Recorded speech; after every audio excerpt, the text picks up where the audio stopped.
2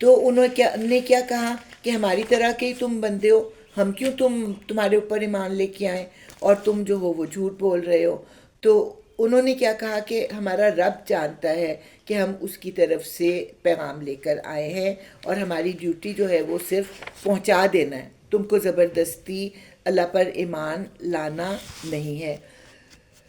انہوں نے کہا کہ دیکھو بھئی، جب سے تم آئے ہو ہمارے درمیان تم نے جو ہے وہ ایک آڑ پیدا کر دی ہے، یعنی ہم دو گروپس میں بٹ گئے ہیں، کچھ لوگ الگ ہو گئے ہیں اور باقی لوگ الگ ہو گئے ہیں، اور تم نے ہمیں جدائی ڈال دی ہے، اور تم تو ہمارے لیے ایک جو نحوست کا پیغام بن کر آئے ہو، اور اگر تم باز نہ آئے تو ہم تمہیں پتھر مار مار کر مار ڈالیں گے، اور تمہیں ہماری طرف سے شدید عذاب یعنی شدید تکلیف پہنچے گی. تو انہوں نے رسولوں نے کیا کہا کہ تمہاری نحوست تمہارے ساتھ ہے، اور تم جو ہو نا نصیحت پر ایمان نہیں لاتے، اس لیے تم ایک جو ہو مسرف قوم ہو جو حد سے آگے نکلتی جا رہی ہیں.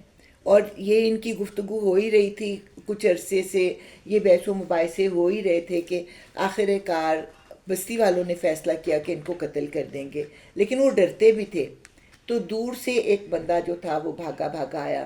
کل ہم اس بات پہ بحث کر رہے تھے کہ جو شہروں میں رہنے والے ہوتے ہیں ان کے دل سخت ہو جاتے ہیں، اور جو گاؤں میں رہنے والے دور کے لوگ ہوتے ہیں وہ قدرت سے تھوڑا نزدیک ہوتے ہیں، تو پھر بھی ان کے اندر جو ہے اللہ تعالیٰ کی موجودگی کا احساس ہوتا ہے. تو ایسا ہی بندہ تھا جس پر کہ اللہ تعالیٰ کا جب پیغام پہنچا اور ساتھ میں اس کو یہ بھی خبر پہنچی کہ ان رسولوں کو مارے جانے کا اہتمام کیا جا رہا ہے، تو وہ دوڑا دوڑا آیا.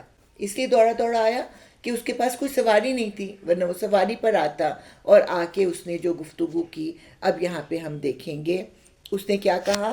قالا یا قوم اتبعوا المرسلین، کہ یہ جو تمہارے پاس مرسلین آئے ہیں ان کی بات کو مان لو اور ان کا کہنا مان لو. کیوں مانو؟ کہ وہ تم سے کچھ مانگتے نہیں ہیں. یا تو ہوتا ہے نا کہ وہ تمہیں کوئی نصیحت کریں اور اس کے بعد جو ہے وہ تم سے کچھ مانگیں، تو تم کہہ سکتے ہو کہ یہ پیسہ کمانے کے لیے اس طرح کی باتیں کر رہے ہیں، لیکن وہ تم سے کوئی اجرت تو نہیں مانگ رہے. اس لیے تم ان کے خلوص پر اعتماد کرو اور ان کو جو ہے ان کی پیروی کرو. اب یہاں سے شروع ہوتا ہے 23واں سپارہ، اور اس کو میں اردو میں جو پڑھتی ہوں وہ پیچھے سے پڑھتی ہوں. اتنے میں شہر کے دور دراز گوشے سے ایک شخص دوڑتا ہوا آیا اور بولا، اے میری قوم کے لوگوں، رسولوں کی پیروی اختیار کر لو، پیروی کرو ان لوگوں کی جو تم سے کوئی اجر نہیں چاہتے اور ٹھیک راستے پر ہے.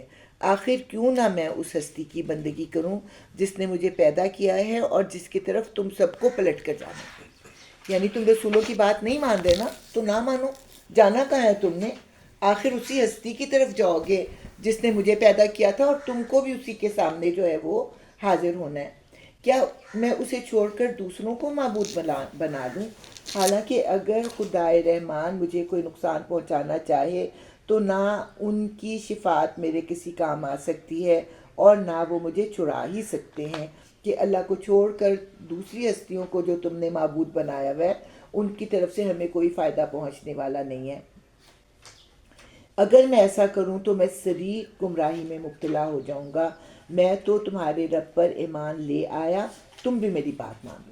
یعنی 3 لوگ پہلے ان کو کہہ رہے تھے کہ شرک نہ کرو، ایک اللہ کو مانو، اوپر سے یہ چوتھا بندہ آ گیا. لیکن وہ چونکہ باہر سے آئے تھے، یا اگر باہر سے نہیں بھی آئے تھے تو ان کو یہ گمان تھا کہ یہ خاص بندے ہیں، اس پہ ہاتھ اٹھانے سے وہ ڈرتے تھے. لیکن جب اپنوں میں سے ایک رذیل شخص، ایک کمزور شخص آ کے ان کو جب نصیحت کرنے لگا تو وہ آگ بگولا ہو گئے اور انہوں نے اس کو قتل کر دیا. یعنی پل پڑے سب. اس جو پچھلے 3 رسولوں کا غصہ تھا وہ بھی اس کے اوپر انہوں نے نکالا، یہاں تک کہ وہ بندہ جو تھا جو ان کو نصیحت کر رہا تھا وہ مر گیا. اچھا، اور پھر کیا ہوا کہ ایک سانس وہ دنیا میں لے رہا تھا، اگلا سانس جو تھا وہ جنت میں لے رہا تھا، کیونکہ وہ اللہ تعالیٰ کی طرف بلا رہا تھا نا. جب لوگوں نے اس کو قتل کیا، اب جو ہے اس کے دل میں پھر، اور اس کو کہا گیا کہ داخل ہو جا جنت میں. اس نے کہا کاش میری قوم کو معلوم ہوتا کہ میرے رب نے کس چیز کی بدولت میری مغفرت فرما دی اور مجھے باعزت لوگوں میں داخل فرمایا۔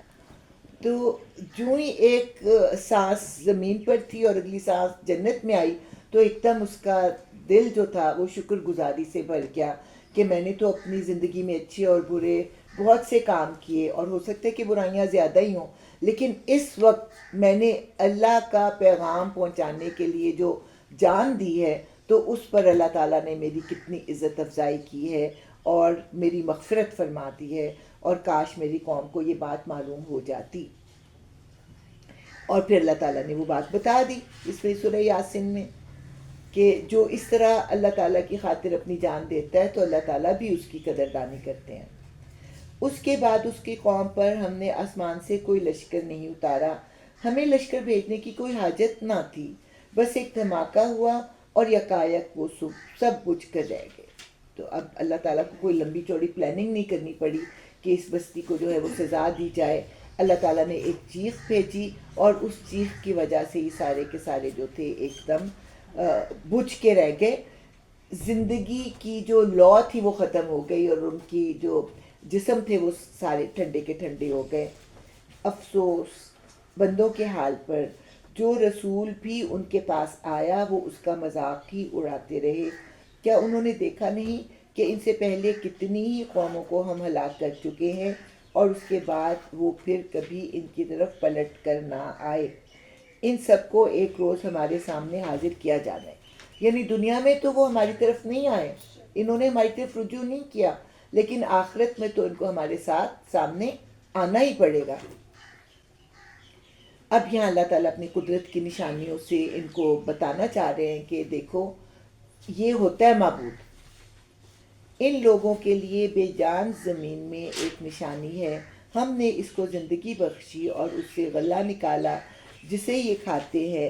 ہم نے اس میں کھجوروں اور انگوروں کے باغ پیدا کیے، اور اس کے اندر سے چشمے پھوڑ نکالے تاکہ یہ اس کے پھل کھائیں۔ یہ سب کچھ ان کے اپنے ہاتھوں کا پیدا کیا ہوا نہیں ہے۔ زیادہ سے زیادہ کیا ہے کہ یہ لوگ جو ہیں یہ بیج ڈالتے ہوں گے، لیکن اس بیج کو فصل کی شکل دینا یہ کس کا کام ہے؟ پھر کیا یہ شکر ادا نہیں کرتے؟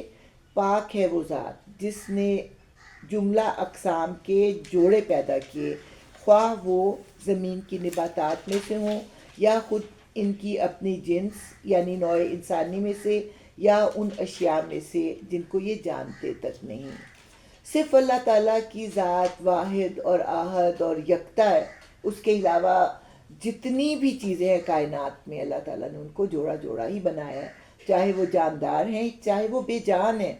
اور خود انسان دیکھے اپنے آپ کو، یہ بھی جوڑوں کی شکل میں ہی اللہ تعالیٰ نے ان کو پیدا کیا ہے۔ دوسری نشانی، پہلا معجزہ زمین کا، اب دوسرا معجزہ ان کے لیے ایک اور نشانی رات ہے۔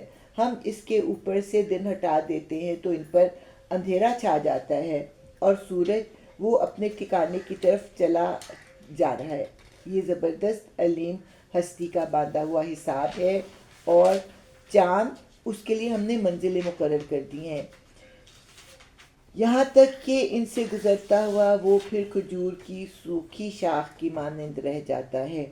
نہ سورج کے بس میں یہ ہے کہ وہ چاند کو جا پکڑے، اور نہ رات دن پر سبقت لے جا سکتی ہے۔ سب ایک ایک فلک میں تیر رہے ہیں۔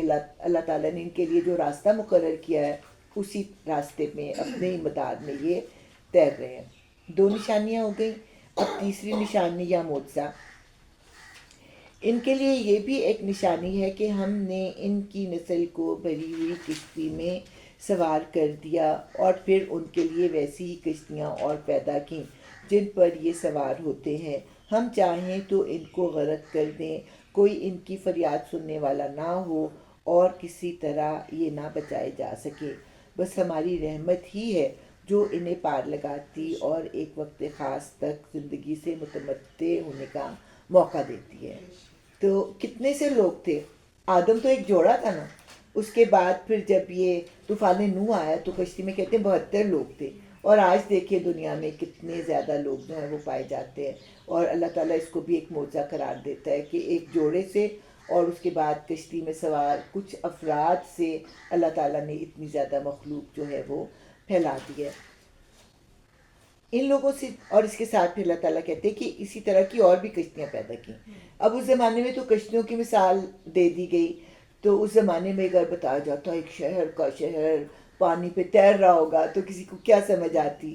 اور دیکھا جائے تو جو ایروپلین ہے نا، اس کی شکل بھی ایک طرح سے کشتی سے ملتی جلتی ہی ہوتی ہے.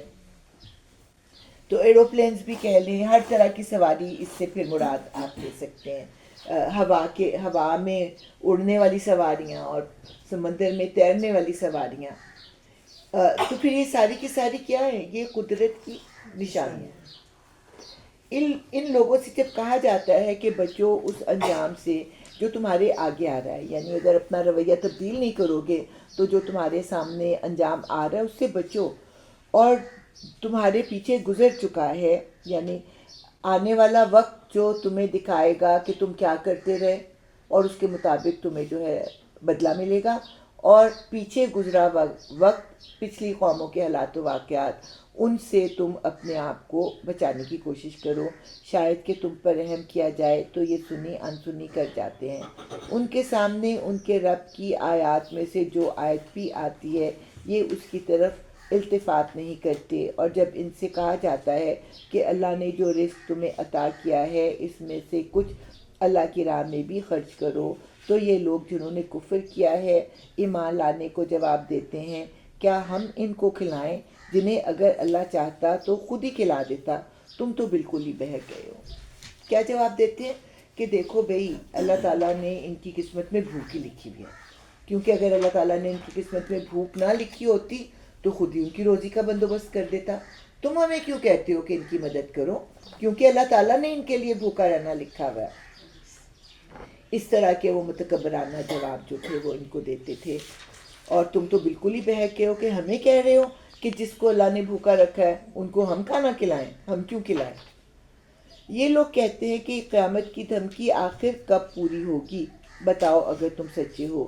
دراصل یہ جس چیز کی راہ تک رہے ہیں وہ بس ایک دھماکہ ہے جو یکایک انہیں عین اس حالت میں دھر لے گا جب یہ اپنے دنیاوی معاملات میں جھگڑ رہے ہوں گے، اور اس وقت یہ وصیت تک نہ کر سکیں گے، نہ اپنے گھروں کو پلٹ سکیں گے. جس وقت قیامت آئے گی نا تو کہتے ہیں کہ ایک دودھ والا جو ہے وہ دودھ ناپ رہا ہوگا کہ قیامت آ جائے گی اور وہ دودھ کو ناپ ہی نہ سکے گا. ایک کپڑے والا کپڑے کو پھاڑ رہا ہوگا اور وہ کپڑا بھی پھٹے گا بھی نہیں کہ قیامت آ جائے گی. کوئی اپنے گھر کی طرف جانے کا ارادہ کر رہا ہوگا اور اس سے پہلے کہ وہ اپنے گھر پہنچ سکے قیامت آ جائے گی، کہ اتنی اچانک ہوگی کہ کسی کو ایک لمحے کی بھی مہلت نہ ملے گی کہ جو کام وہ کر رہا تھا اس کو وہ پورا ہی کر لے. پھر ایک سور پھونکا جائے گا اور یکایک یہ اپنے رب کے حضور پیش ہونے کے لیے اپنی قبروں سے نکل پڑیں گے. پہلے کیا کہا گیا؟ وہاں پہ سور کا ذکر نہیں ہوا، وہاں پہ قیامت کا ذکر ہوا کہ ان کو ایک لمحہ بھر مہلت نہ ملے گی اور یہ سب جو ہے وہ مر جائیں گے. اس کے بعد پتہ نہیں کتنا زمانہ گزر جائے گا. 40 حضور صلی اللہ علیہ وسلم نے بولا، اب 40 کے بعد وہ بھول گئے کہ وہ 40 گھنٹے ہوں گے، 40 دن ہوں گے، 40 سال ہوں گے، یا پتہ نہیں کیا ہوگا. تو بہرحال اس کے بعد اللہ تعالیٰ ایک بارش برسائیں گے اور اس بارش سے سب انسان ایسے اگیں گے جیسا کہ بارش کے بعد پودے اگتے ہیں.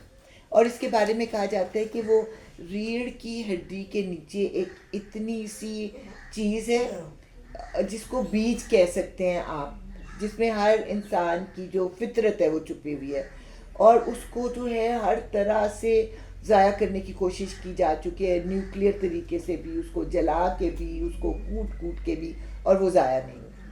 تو اسی بیج سے جو ہے نا ہر انسان اپنی شخصیت کے ساتھ اگائے گا. گھبرا کر کہیں گے ارے یہ کس نے ہمیں ہماری خوابگاہ سے اٹھا کھڑا کیا؟ یہ وہی چیز ہے. تو جواب دیا جائے گا کہ یہ وہی چیز ہے جس کا خدائے رحمان نے وعدہ کیا تھا اور رسولوں کی بات سچی تھی. ایک ہی زور کی آواز ہوگی اور سب کے سب ہمارے سامنے حاضر کر دیے جائیں گے. آج کسی پر ذرا برابر ظلم نہ کیا جائے گا اور تمہیں ویسا ہی بدلہ دیا جائے گا جیسے عمل تم کرتے رہے تھے. آج جنتی لوگ مزے کرنے میں مشغول ہیں، وہ اور ان کی بیویاں گھنے سایوں میں ہیں، مسندوں پر تکیے لگائے ہوئے ہر قسم کی لذیذ چیزیں کھانے پینے کو ان کے لیے وہاں موجود ہیں. جو کچھ وہ طلب کریں گے، جو بھی وہ آرڈر کریں گے، ان کے لیے حاضر ہے. رب رحیم کی طرف سے ان کو سلام کہا گیا. کتنا بڑا آنر ہے کہ جنتیوں کو ساری چیزیں تو ملیں گی، سب سے بڑھ کر، اور پھر اس سے بھی بڑھ کر کیا ہوگا؟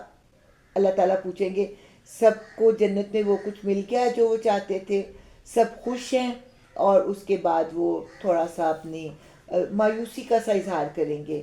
تو اللہ تعالیٰ فرشتوں سے پوچھیں گے کیا چاہتے ہیں؟ تو وہ پھر فرشتے کہیں گے وہ آپ کو چاہتے ہیں، وہ آپ کے لیے سارا کچھ کرتے ہوئے ہیں. تو پھر جب اللہ تعالیٰ انہیں اپنا جلوہ دکھائے گا تو وہ نظارہ ان کے لیے ہر نظارے سے بڑھ کر ہوگا.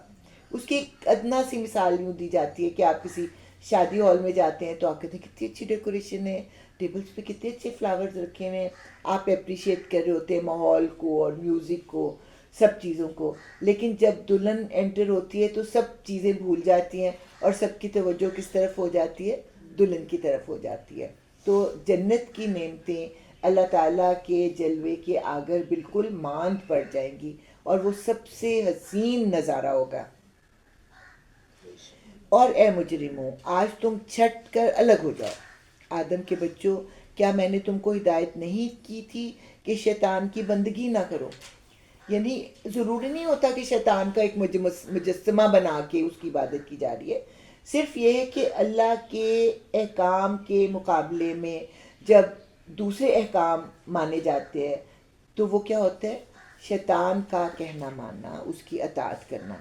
وہ تمہارا کھلا دشمن ہے اور میری ہی بندگی کرو، یہ سیدھا راستہ ہے. مگر اس کے باوجود اس نے تم میں سے ایک گروہ کثیر کو گمراہ کر دیا. کیا تم عقل نہیں رکھتے تھے؟ یہ وہی جہنم ہے جس سے تم کو ڈرایا جاتا رہا تھا، اور جو کفر تم دنیا میں کرتے رہے ہو اس کی پاداش میں اب اس کا ایندھن بنو. آج ہم ان کے منہ بند کیے دیتے ہیں اور ان کے ہاتھ ہم سے بولیں گے اور ان کے پاؤں گواہی دیں گے کہ دنیا میں کیا کمائی کرتے رہے ہیں.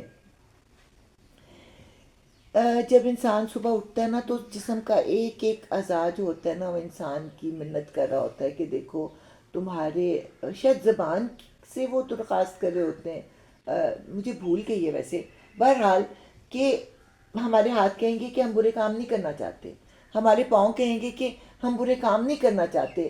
تو اے انسان تو ہم سے برے کام نہ کرا، کیونکہ تیرے ارادے سے جو ہے ہم جہنم میں چلے جائیں گے. ارادہ تیرا ہوگا لیکن اس کا نتیجہ ہم کو بھگتنا پڑے گا. یہ مجھے پوری طرح یاد نہیں ہے لیکن اس کا جو مفہوم ہے نا وہ اس طرح سے ہے کہ ہاتھ اور پاؤں کس کے کہنے پہ کام کر رہے ہوتے ہیں؟ انسان کا شاید ذہن ہوتا ہے، ذہن پہ کر رہے ہوتے ہیں، یا دل ہوتا ہے یا کچھ. تو اس طرح وہ صبح اٹھتے ہی کہتے ہیں کہ تم ہمیں جہنم میں جانے سے بچا لے. ہم چاہیں تو ان کی آنکھیں موند دیں، پھر یہ راستے کی طرف لپک کر دیکھیں کہاں سے انہیں راستہ سجائی دے گا. ہم چاہیں تو انہیں ان کی جگہ ہی پر اس طرح مسخ کر کے رکھ دیں کہ یہ نہ آگے چل سکے نہ پیچھے پلٹ سکیں. جس شخص کو ہم لمبی عمر دیتے ہیں اس کی ساخت کو ہم الٹ ہی دیتے ہیں. یہ موضوع بھی جو ہے مختلف جگہوں پہ بیان آیا ہے کہ وہ سب کچھ جاننے کے بعد کچھ نہیں جانتے. کیا یہ حالات دے کر انہیں عقل نہیں آتی؟ اصل میں ایک ہے کہ گویا کہ موت تو اس کو ہی آنی تھی، میں نے تو نہیں مرنا. مطلب انسان یہ کبھی نہیں سوچتا کہ کل میں بھی اس چرپائی پہ لیٹا ہوا ہوں گا، میں بھی اس چرپائی سے اٹھا کے جو ہے وہ مٹی میں ڈالا جاؤں گا. نہیں، انسان کا ذہن قبول ہی نہیں کرتا اس بات کو. اب یہاں پہ حضور صلی اللہ علیہ وسلم کے بارے میں ہے، ہم نے اس نبی کو شعر نہیں سکھایا اور نہ شاعری اس کو زیب ہی دیتی ہے. یہ تو ایک نصیحت ہے اور صاف پڑھی جانے والی کتاب، تاکہ وہ ہر اس شخص کو خبردار کر دے جو زندہ ہو. جس کا دل زندہ ہو، جس کا ضمیر زندہ ہو، وہ اس پر غور و فکر کرے اور اس پر ایمان لے کے آئے اور انکار کرنے والوں پر حجت قائم ہو جائے کہ کوئی یہ بہانہ نہ کر سکے کہ ہمارے تک تو اللہ تعالیٰ کا پیغام ہی نہیں پہنچا تھا، ہم کیسے ایمان لے کے آتے. کیا یہ لوگ دیکھتے نہیں ہیں کہ ہم نے اپنے ہاتھوں کی بنائی ہوئی چیزوں میں سے ان کے لیے مویشی پیدا کیے اور اب یہ ان کے مالک ہیں. ہم نے انہیں اس طرح ان کے بس میں کر دیا ہے کہ ان میں سے کسی پر یہ سوار ہوتے ہیں، کسی کا یہ گوشت کھاتے ہیں، اور ان کے اندر ان کے لیے طرح طرح کے فوائد اور مشروبات ہیں، پھر کیا یہ شکر گزار نہیں ہوتے؟ یعنی اتنا بڑا، میں ایک تصویر جب میں آج پڑھتی ہوں تصویر میرے سامنے آ جاتی ہے، میں نے دیکھی تھی کہ ایک صحرا میں اونٹوں کی اتنی لمبی قطار ہے. وہ ہوتا ہے نا کہ ایک اونٹ کو دوسرے اونٹ کے ساتھ باندھا جاتا ہے، دو اونٹوں کے درمیان ایک رسی ہوتی ہے، اور آگے ایک 4-5 سال کا بچہ اس نے ڈوری پکڑی ہوئی ہے، اور اتنے کوئی 20-30 اونٹ جو ہے نا اس کے پیچھے چلتے چلے جا رہے ہیں، چلتے چلے جا رہے ہیں. یہ ہے مسخر کرنا، کہ اتنا بڑا اونٹ اگر غصے میں آ جائے تو اسے بچنا کتنا مشکل ہو، لیکن اللہ تعالیٰ نے اس کو ایسا مسخر کیا ہے کہ اس کو جہاں آپ لے کے جاؤ وہ کرے گا. آپ اس کو کھڑا ہو جائے گا، کہہ دو بیٹھ جاؤ، وہ بیٹھ جائے گا. تو یہ اللہ تعالیٰ نے ان مویشیوں کو انسان کے لیے مسخر کیا.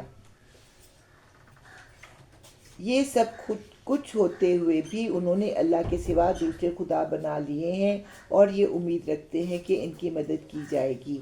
وہ ان کی کوئی مدد نہیں کر سکتے، بلکہ یہ لوگ الٹے ان کے لیے حاضر باش لشکر بنے ہوئے ہیں. اب یہ جو بت بنائے ہوئے ہیں ان کو صاف کرتے ہیں، ان کو دھوتے ہیں، ان کے آس پاس کی جگہ صاف کرتے ہیں، نظر نیاز دیتے ہیں، تو یہ تو ان کے غلام بنے ہوئے ہیں. انہوں نے ان کے کیا کام آنا ہے؟ یہ ان کے لیے جو ہے وہ خدمت کار بنے ہوئے ہیں. اچھا، جو باتیں یہ بنا رہے ہیں وہ تمہیں رنجیدہ نہ کرے، ان کی چھپی اور کھلی سب باتوں کو ہم جانتے ہیں. کیا انسان دیکھتا نہیں ہے کہ ہم نے اسے نطفے سے پیدا کیا اور پھر وہ سبھی جگرالو بن کر کھڑا ہو گیا؟ اب وہ ہم پر مثالیں چسپاں کرتا ہے اور اپنی پیدائش کو بھول جاتا ہے. اتنا چھوٹا سا 7-8 پاؤنڈ کا بچہ پیدا ہوتا ہے جس کو فوری طور پہ اٹینڈ نہ کیا جائے تو وہ چند منٹوں میں مر جائے. اور آج جب وہ بڑا ہو جاتا ہے، اللہ تعالیٰ اس کو بڑا کرتے ہیں، تو اللہ تعالیٰ کے بارے میں جو ہے وہ دلائل دینے لگتا ہے. کہتا ہے کہ کون ان ہڈیوں کو زندہ کرے گا جب کہ یہ بوسیدہ ہو چکی ہوں گی؟ اس سے کہو انہیں وہی زندہ کرے گا جس نے انہیں پہلی بار پیدا کیا تھا، اور وہ تخلیق کا ہر کام جانتا ہے. وہی ہے جس نے تمہارے لیے ہرے بھرے درخت سے آگ پیدا کر دی اور تم اس سے اپنے چولہے روشن کرتے ہو. اب اس کے پھر 2 معنی کیے جاتے ہیں. ہرے بھرے درخت کچھ ایسے بھی ہیں کہ ان کو اسی حالت میں جب رگڑا جائے تو آگ پیدا ہو جاتی ہے، اور دوسرا اس کا مطلب یہ کہ ہرے بھرے درخت ہیں اور پھر تم ان کو کاٹتے ہو، ان کی لکڑیاں بناتے ہو اور اپنے چولہے جو ہے وہ روشن کرتے ہو. اور دیکھو وہ گیلے ہوتے ہیں اور آگ جو ہوتی ہے وہ خشک ہوتی ہے. اس کے بعد باوجود پانی سے اللہ تعالیٰ تمہارے لیے حرارت پیدا کرتا ہے. اور کہتے ہیں صحرا میں 2 درخت ہوتے تھے، مرخ اور ایک مرخ کا درخت، اور نام ہمیشہ مجھے بھول جاتا ہے اس کا. افار. ہاں افار. تو جن کو رگڑنے سے آگ شعلہ نکل پڑتا تھا. کیا وہ جس نے آسمانوں اور زمین کو پیدا کیا اس پر قادر نہیں ہے کہ ان جیسوں کو پیدا کر سکے؟ کیوں نہیں، جبکہ وہ ماہر خلاق ہے. وہ تو جب کسی چیز کا ارادہ کرتا ہے تو اس کا کام بس یہ ہے کہ اسے حکم دے کہ ہو جا، اور وہ ہو جاتی ہے. پاک ہے وہ جس کے ہاتھ میں ہر چیز کا مکمل اقتدار ہے، اور اسی کی طرف تم پلٹائے جانے والے ہو. پاک سے مراد یہ ہے کہ وہ ہر اس کمزوری سے پاک ہے جو تم اس سے منسوب کرتے ہو کہ یہ کیسے ہوگا اور وہ کیسے ہوگا، جو بوسیدہ ہڈیاں ہیں وہ کھڑی کیسے ہو جائیں گی. تو اللہ تعالیٰ یہ سارا کچھ کر سکتا ہے. سورہ صافات 5 صورتیں ایسی ہیں جو اس طرح کے نام سے آئی ہیں. سورہ صافات، پھر اس کے بعد ہے سورہ زاریات، اور پھر اس کے بعد مرسلات، اور پھر نازعات، اور پھر عادیات. صافات سے مراد ہے صفیں بنانے والے، اور فرشتوں کے ذکر سے اس کا جو ہے وہ آغاز ہوتا ہے. اور جن صورتوں میں فرشتوں سے آغاز ہوتا ہے تو اس میں پھر اصل میں فرشتوں کی فرما برداری کا ذکر ہوتا ہے، اور انسان سے ہی توقع کی جاتی ہے کہ جس طرح فرشتے اللہ تعالیٰ کے فرما بردار ہیں تو انسان بھی ویسے ہی اللہ کے فرما بردار ہوں. اب یہ جو ہے شروع کی آیات ہیں جس میں کہ چھوٹی چھوٹی آیتیں ہیں اور ردم جو ہے وہ بہت تیز ہے اور اس میں غنائیت بہت زیادہ ہے، اس لیے جو قراء ہے نا ان کو یہ بہت اچھا لگتا ہے کہ وہ اس کی قراءت کریں. اور اس میں تذکیر بے آلاء اللہ بھی ہے، یعنی کہ اللہ تعالیٰ کی قدرت کے نشان بنا کر اللہ کی طرف بلایا گیا، اور اس کے بعد تذکیر بے ایام اللہ بھی کہ پچھلی قوموں کے حالات و واقعات بتا کر نصیحت کی گئی. اچھا جی، اس میں حضور صلی اللہ علیہ وسلم نے ہمیں کہا کہ نماز میں صفیں بناؤ جیسے کہ فرشتے صفیں بناتے ہیں، اور فرشتے جو ہوتے ہیں وہ ایک ہجوم کی شکل میں نہیں ہوتے، بڑے آرگنائزڈ ہوتے ہیں اور صفوں کی شکل میں اللہ تعالیٰ کے سامنے وہ حاضر ہوتے ہیں. بسم اللہ الرحمن الرحیم. قطار در قطار صف باندھنے والوں کی قسم، پھر ان کی قسم جو ڈانٹنے اور پھنکارنے والے ہیں. اب یہاں پہ فرشتوں کا ذکر ہو رہا ہے، تو پہلی صفت کیا بتائی گئی کہ وہ مجمع نہیں بن جاتے، ہجوم نہیں بن جاتے، بلکہ وہ صف در صف ہر ایک کا اپنا ایک مقام ہوتا ہے، اس مقام پر وہ کھڑا ہوتا ہے. اور پھر ان کی ڈیوٹیز میں ہے ڈانٹنا ڈپٹنا. جب وہ عذاب لے کے آتے ہیں تو اسوں کو ڈانٹ ڈپٹ کرتے ہیں، جب وہ کسی کی جان نکالنے لگتے ہیں تو اگر وہ نافرمان شخص ہوتا ہے، گناہ گار شخص ہوتا ہے، تو ڈانٹ کے اس کی جان نکالتے ہیں. اور اسی طرح پھر کہتے ہیں کہ جب یہ بادلوں کو ہنکاتے ہیں تو ان کو جو ہے وہ ڈانٹ پلاتے ہیں. تو پھر ان کی قسم جو ڈانٹتے اور پھٹکارتے ہیں، پھر ان کی قسم جو کلام نصیحت سنانے والے ہیں، یعنی کہ جو وحی لے کر انسانوں تک پہنچاتے ہیں. ان کی قسم تمہارا معبود حقیقی بس ایک ہی ہے. فرشتوں کی قسم کھا کے کس بات کا اظہار کیا گیا کہ معبود حقیقی صرف ایک ہی ہے، وہ جو زمین اور آسمانوں اور ان تمام چیزوں کا مالک ہے جو زمین و آسمان میں ہے، اور سارے مشرقوں کا مالک. مغرب کیوں نہیں کہا کہ جو مشرق ہے وہ کسی وقت جو ہے مغرب بن جاتا ہے، تو سارے مشرقوں اور سارے مغربوں کا مالک. ہم نے آسمانی دنیا کو تاروں کی زینت سے آراستہ کیا ہے اور ہر شیطان سرکش سے اس کو محفوظ کر دیا ہے.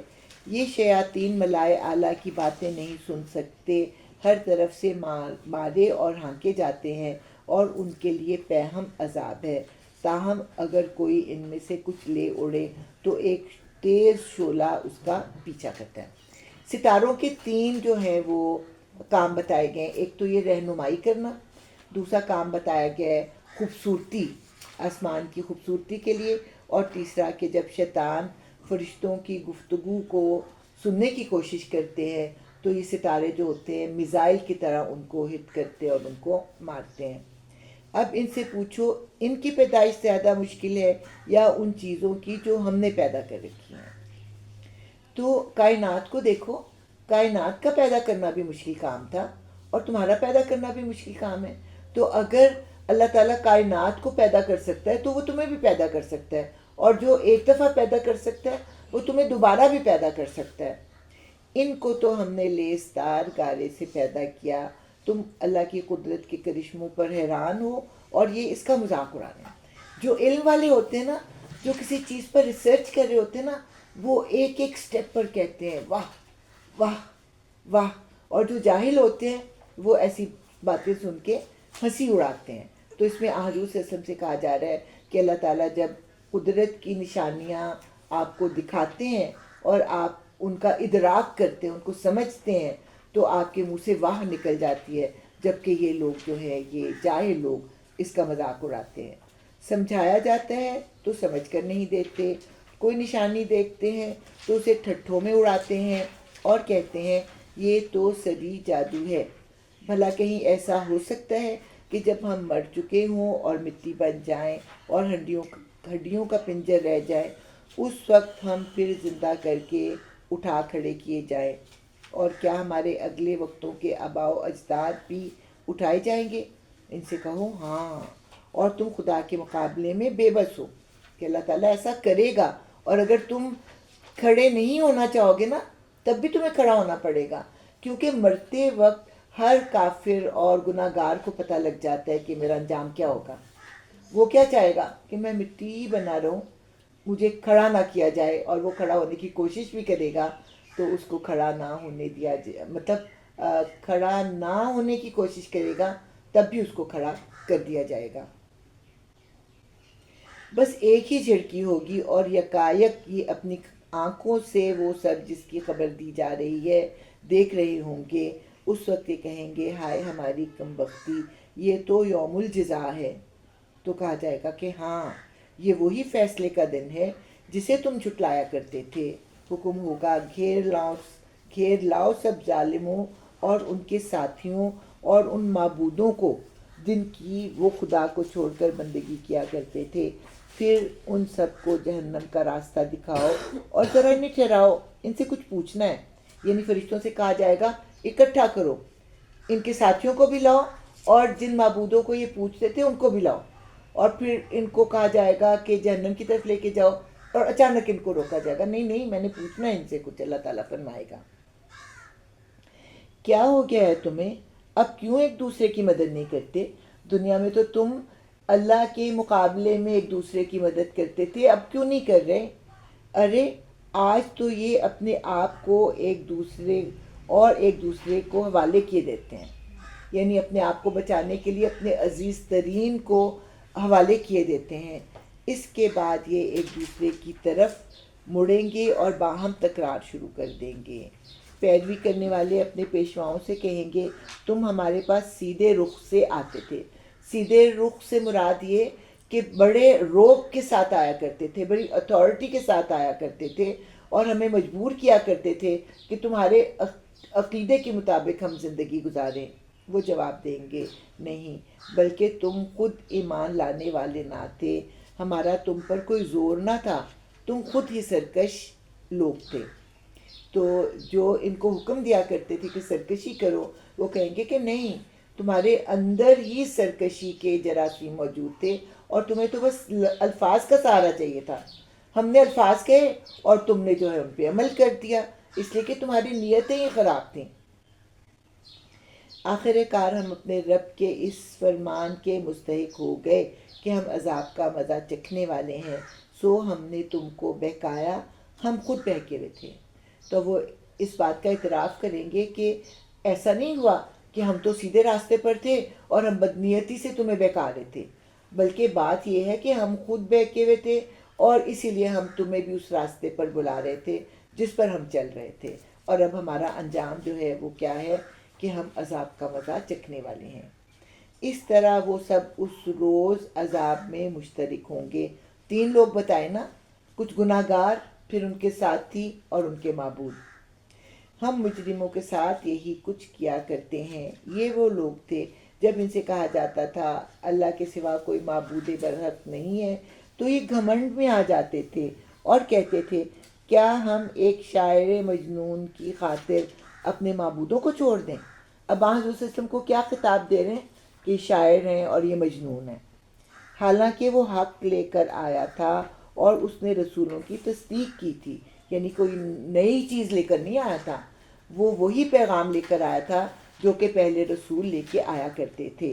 اب ان سے کہا جائے گا تم لازماً دردناک سزا کا مزہ چکھنے والے ہو، اور تمہیں جو بدلہ بھی دیا جا رہا ہے انہی اعمال کا دیا جا رہا ہے جو تم کرتے رہے ہو۔ تمہارے اوپر جھوٹا الزام کوئی نہیں لگے گا اور جھوٹی سزا نہیں ملے گی، تمہیں اپنے ہی اعمال کی سزا جو ہے وہ ملے گی۔ مگر اللہ کے چنے ہوئے بندے اس انجام بد سے محفوظ ہوں گے، ان کے لیے جانا بوجھا رزق ہے، ہر طرح کی لذیذ چیزیں اور نعمت بھری جنتیں جن میں وہ عزت کے ساتھ رکھے جائیں گے، تختوں پر آمنے سامنے بیٹھیں گے، شراب کے چشموں سے ساغر بھر بھر کر ان کے درمیان پھرائے جائیں گے، چمکتی ہوئی شراب جو پینے والوں کے لیے لذت ہوگی، نہ ان کے جسم کو اس سے کوئی ضرر ہوگا اور نہ ان کی عقل میں اس سے خراب ہوگی۔ تو پاکیزہ شراب ہوگی، نہ ان کے لیور اس سے خراب ہوں گے اور نہ ان کا دماغ اس سے خراب ہوگا کہ بہکی بہکی باتیں کرنے لگیں، اور ان کے پاس نگاہیں بچانے والی یعنی شرمیلی خوبصورت آنکھوں والی عورتیں ہوں گی، ایسی نازک جیسے چھلکے کے انڈے کے چھلکے کے اندر چھپی ہوئی جھلی. ہم نے کبھی اس کو اہمیت دی ہے یا ہم نے اس کو سمجھا ہے کہ اللہ تعالیٰ کی کتنی پیاری چیز ہے یہ؟ اس کو تو ہم ایسے انڈے سے دور کرتے جیسے بہت ہی ناگوار، اور کبھی منہ میں آ جائے تو منہ بنا کے اس کو اپنے منہ سے نکالتے ہیں. اور اللہ تعالیٰ اس کو کتنا بڑا اعزاز دے رہے ہیں، کتنی اچھی مثال میں اس کو جو ہے وہ مثال میں اس کو استعمال کر رہے ہیں. پھر وہ ایک دوسرے کی طرف متوجہ ہو کر حالات پوچھیں گے. ان میں سے ایک کہے گا دنیا میں میرا ایک ہم نشین تھا جو مجھ سے کہا کرتا تھا کیا تم بھی تصدیق کرنے والوں میں سے ہو، یعنی نبی کی باتوں کو ماننے والوں میں سے تم بھی ہو؟ کیا واقعی جب ہم مر چکے ہوں گے اور مٹی ہو جائیں گے اور ہڈیوں کا پنجر بن کر رہ جائیں گے تو ہمیں جزا و سزا دی جائے گی؟ اب کیا آپ لوگ دیکھنا چاہتے ہیں کہ وہ صاحب اب کہاں ہیں؟ یہ کہہ کر جوں ہی وہ جھکے گا تو جہنم کی گہرائی میں اس کو دیکھ لے گا اور اسے خطاب کر کے کہے گا خدا کی قسم تو مجھے تباہی کر دینے والا تھا. میرے رب کا فضل شامل حال نہ ہوتا تو آج میں بھی ان لوگوں میں سے ہوتا جو پکڑے ہوئے آئے ہیں. اچھا تو کیا اب ہم مرنے والے نہیں ہیں؟ موت جو ہمیں آنی تھی وہ بس آ چکی، اب ہمیں کوئی عذاب نہیں ہونا. یہ اب دو الگ الگ باتیں ہیں. اس سے پہلے ہم جو ہیں پڑھ چکے نا شاید سورہ فرقان میں، یا شاید سورہ فرقان میں ہم نے پڑھا تھا کہ وہ کہے گا کہ تیری وجہ سے میں جہنم میں آیا، ورنہ میرا دل تو رسول کی بات پر مائل ہو ہی چلا تھا، لیکن تو نے مجھے بھٹکایا. تو اس دن وہ اپنے ساتھی کو برا بھلا کہہ رہا ہوگا جہنم کے اندر، اور دنیا میں اس کا کہنا مان رہا تھا. یہاں پہ اس کے الٹ معاملہ ہو رہا ہے. یہاں پہ اس نے کہا کہ تم بھی مانتے ہو؟ تو ہاں اس نے کہا ہاں میں مانتا ہوں. تو تمہیں یقین ہے کہ تم مرنے کے بعد اٹھائے جاؤ گے؟ اس نے کہا ہاں مجھے یقین ہے. اور اس بات نے اس کو بچا لیا، اور اس کو کویسچن کرنے والا جو تھا وہ جہنم میں تھا، اور یہ اس کا حال دیکھ سکتا ہے. آج میں سوچتی ہوں اس زمانے میں کیسے لوگ تصور کرتے ہوں گے کہ لوگ اس طرح سے دیکھے جا سکتے ہیں. آج تو ہمیں پتہ ہے نا کہ یہ تو خیر اب اللہ تعالیٰ نے پردہ ڈالا ہو نا برزخ کا، یہ الگ بات ہے. لیکن اب جو ہمارے بچے ہیں تو ہم ان سے ایسے بالمشافہ بات کرتے ہیں جیسے کہ وہ ہمارے سامنے ہوتے ہیں. تو اس زمانے کے لوگوں کو یہ امیجن کرنا کتنا مشکل ہوگا جب کہ یہ نازل ہوا تھا قرآن. اب یہ آپس میں جنت والے جو نا، اچھا اب تو نہیں نا مرنا، اب کہیں ایسا تو نہیں کہ ہم دوبارہ مریں اور پھر ہم جہنم میں ڈالے جائیں. تو وہ ایک دوسرے سے سوال کر رہے ہوں گے معصومیت کے ساتھ کہ اب ہمیں کوئی عذاب تو نہیں ہونا. یقیناً عظیم الشان کامیابی ہے، یقیناً یہی عظیم الشان کامیابی ہے. اس کو کہتے ہیں نا فوز المبین. ایسی ہی کامیابی کے لیے عمل کرنے والوں کو عمل کرنا چاہیے. بولو یہ ضیافت اچھی ہے یا زقوم کا درخت؟ ہم نے اس درخت کو ظالموں کے لیے فتنہ بنا دیا ہے. یعنی کہ جب وہ سنتے تھے نا کہ جہنم کے بیچ میں ایک درخت اگے گا اور اس کا کھانا جو ہے جہنم والوں کو کھلایا جائے گا، تو ہنستے تھے لوگ، بھائی کہتے ہیں جہنم میں درخت اگے گا. تو اب وہ تمہارے لیے دنیا میں آزمائش تھی، اب دیکھ لو اسی کو اب تم کھاؤ گے. وہ ایک درخت ہے جو جہنم کی تہہ سے نکلتا ہے، اس کے شگوفے ایسے ہیں جیسے شیطانوں کے سر، یعنی کہ بہت بدصورت ہوگا اس کا پھل، جو ایسے لگے گا جیسے کہ انتہائی کوئی بدصورت سی چیز ہے. جہنم کے لوگ اسے کھائیں گے اور اسی سے پیٹ بھریں گے.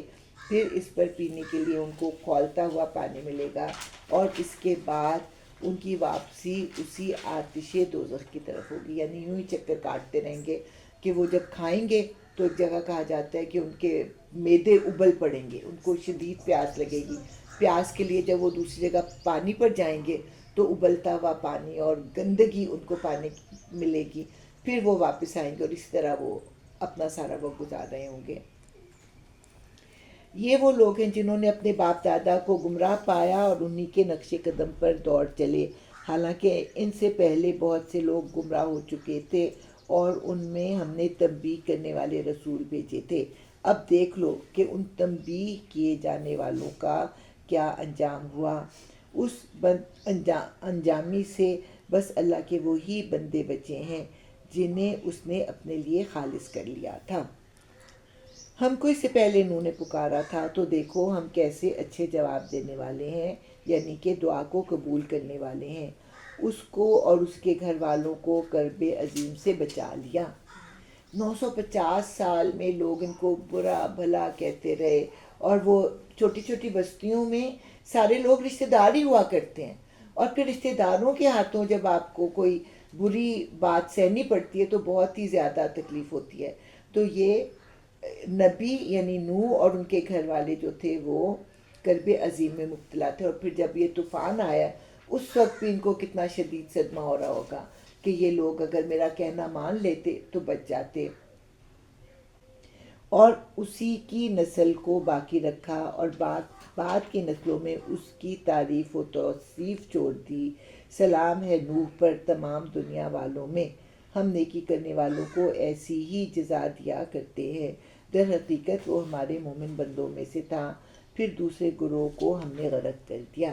یعنی نوح اور ان کے ساتھیوں کو اللہ تعالیٰ نے بچا لیا اور باقی سب لوگوں کو اللہ تعالیٰ نے ہلاک کر دیا۔ اور نوح ہی کے طریقے پر چلنے والا ابراہیم تھا، جب وہ اپنے رب کے حضور قلب سلیم لے کر آیا، یعنی سلامت دل، جس دل میں کبھی بھی شرک نہیں رہا تھا۔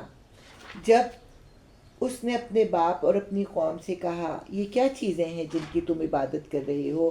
کیا اللہ کو چھوڑ کر جھوٹ گھڑے ہوئے معبود چاہتے ہو؟ آخر اللہ رب العالمین کے بارے میں تمہارا کیا گمان ہے؟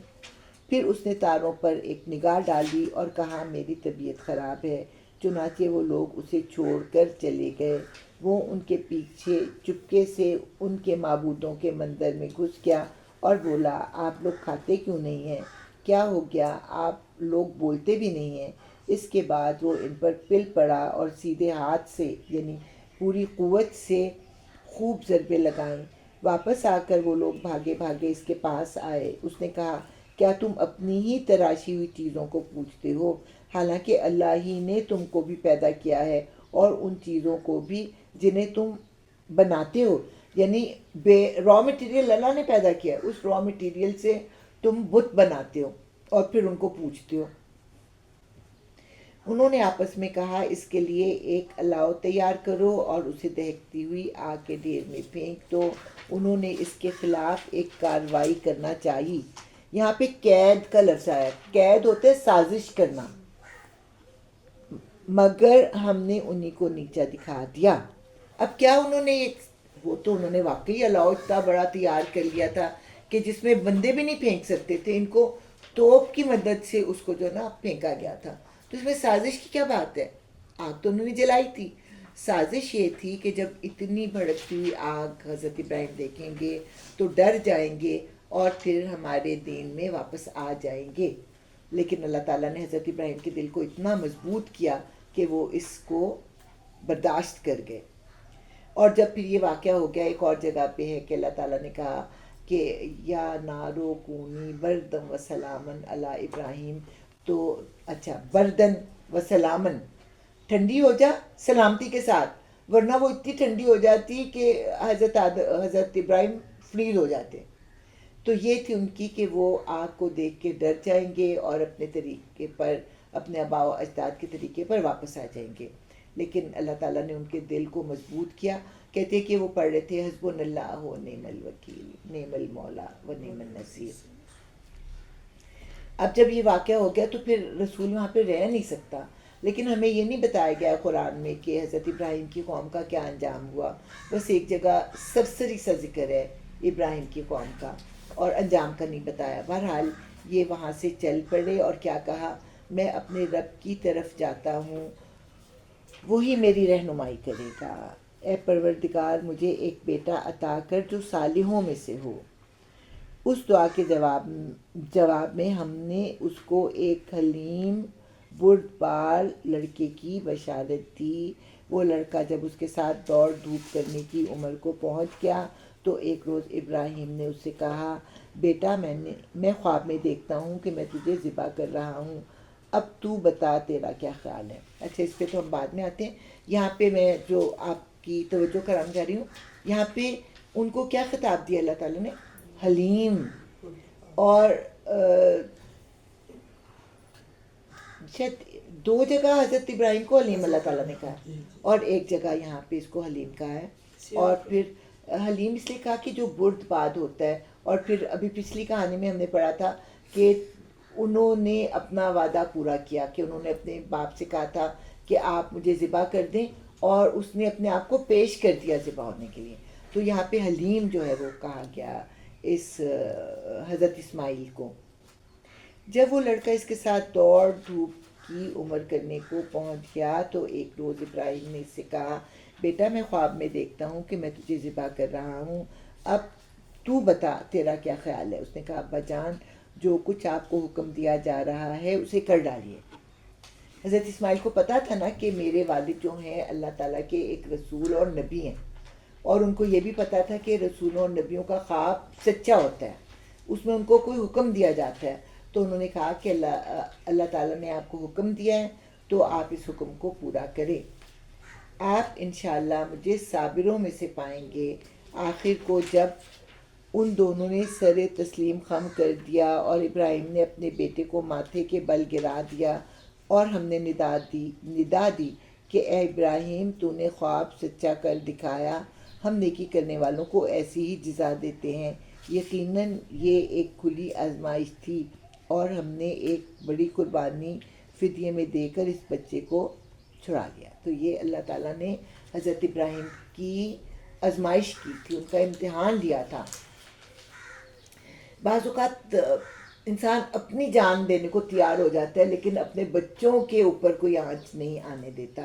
تو اگر حضرت ابراہیم سے کہا جاتا کہ اپنی جان دو تو اس کے لیے تو انہوں نے اپنے آپ کو پیش کر دیا تھا نا, آگ میں بھی اپنے آپ کو ڈالنے کے لیے پیش کر دیا تھا.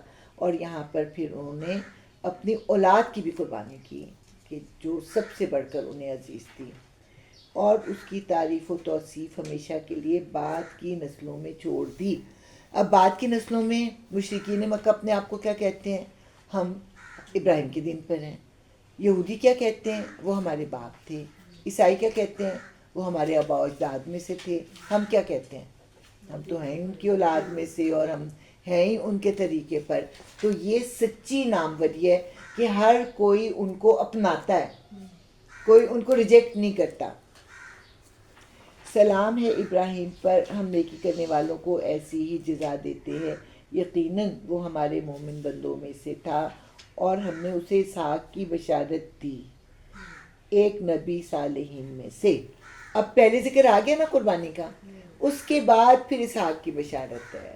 تو اب جو ہے نا یہود کیا کہتے ہیں کہ قربانی جو تھی وہ حضرت اسحاق کی ہوئی تھی. قرآن کیا کہتا ہے کہ وہ تو بعد میں پیدا ہوئے, اور اس سے اور اسحاق کو برکت دی. کسی اور اسحاق کو, اسماعیل اور اسحاق کو برکت دی. ابراہیم اور اسحاق, کس کو, ابراہیم اور اسحاق دونوں پر برکت نازل. ہم نے ہاں اسحاق کی بشارت دی اور ایک نبی صالحین میں سے, اور اسے اور ہاں ابراہیم اور اسحاق کو برکت دی. اب ان دونوں کی ذریت میں سے کوئی محسن ہے اور کوئی اپنے نفس پر سے بھی ظلم کرنے والا. یعنی ان کے آباء و اجداد تو نیک تھے, بڑے مرتبوں والے تھے, لیکن ان کی اولادوں میں سے برے لوگ بھی پیدا ہوئے. اور ہم نے موسیٰ و ہارون پر احسان کیا اور ان کو اور ان کی قوم کو کرب عظیم سے نجات دی. کس چیز کا کرب تھا, غلامی کا کرب, اور اس چیز کا کرب کہ ان کے بیٹے ذبح کر دیے جاتے اور بیٹیوں کو زندہ چھوڑ دیا جاتا. انہیں نصرت بخشی جس کی وجہ سے وہی غالب رہے. ان کو نہایت واضح کتاب عطا کی, انہیں راہ راست دکھائی اور بعد کی نسلوں میں ان کا ذکر خیر باقی رکھا. سلام ہے موسیٰ اور ہارون پر, ہم نیکی کرنے والوں کو ایسی ہی جزا دیتے ہیں. در حقیقت وہ ہمارے مومن بندوں میں سے تھا. اور الیاس بھی یقیناً مرسلین میں سے تھا. یاد کرو جب اس نے اپنی قوم سے کہا تھا تم لوگ ڈرتے نہیں ہو, کیا تم بال کو پکارتے ہو. بال جو تھا نا ایک بت تھا بہت بڑا, اور بال کے نام پر پھر اس شہر کا نام بھی تھا بال بک. اور احسن الخالقین کو چھوڑ دیتے ہو, اس اللہ کو جو تمہارا اور تمہارے اگلے پچھلے آباء و اجداد کا رب ہے, مگر انہوں نے اسے جھٹلا دیا. سو اب یقیناً وہ سزا کے لیے پیش کیے جانے والے ہیں، بجز ان بندگان خدا کے جن کو خالص کر لیا گیا تھا۔ اور الیاس کا ذکر خیر ہم نے بعد کی نقلوں میں باقی رکھا۔ سلام ہے الیاس پر، ہم نیکی کرنے والوں کو ایسی ہی جزا دیتے ہیں، واقعی وہ ہمارے مومن بندوں میں سے تھا۔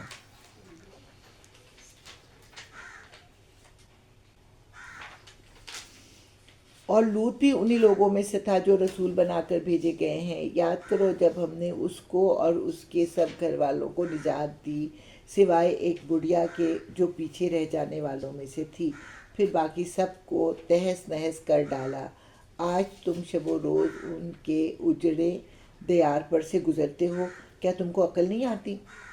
تو اس زمانے میں ان کی جو کھنڈرات تھے نا وہ باقی تھے، اور جب عرب کے لوگ تجارت کے لیے جاتے تو اس بستی کے پاس سے گزر کے جایا کرتے تھے۔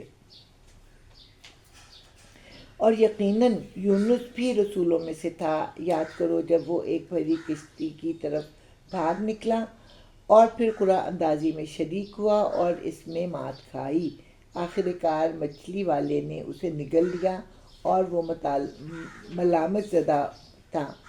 اب اگر وہ تسبیح کرنے والوں میں سے نہ ہوتا تو روز قیامت تک اسی مچھلی کے پیٹ میں رہتا۔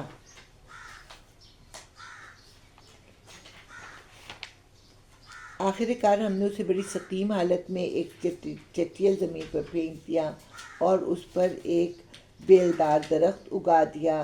اس کے بعد ہم نے اسے 1,00,000 یا اس سے زیادہ ووٹوں کو بھیجا، وہ ایمان لائے، اور ہم نے ایک وقت خاص تک انہیں باقی رکھا۔ اچھا، اب یہ ہے کہ پہلے اس کی تھوڑی سی تفصیل گزر چکی ہے نا، کہ اللہ تعالیٰ کا حکم آنے سے 3 دن پہلے یہ بستی چھوڑ کر چلے گئے۔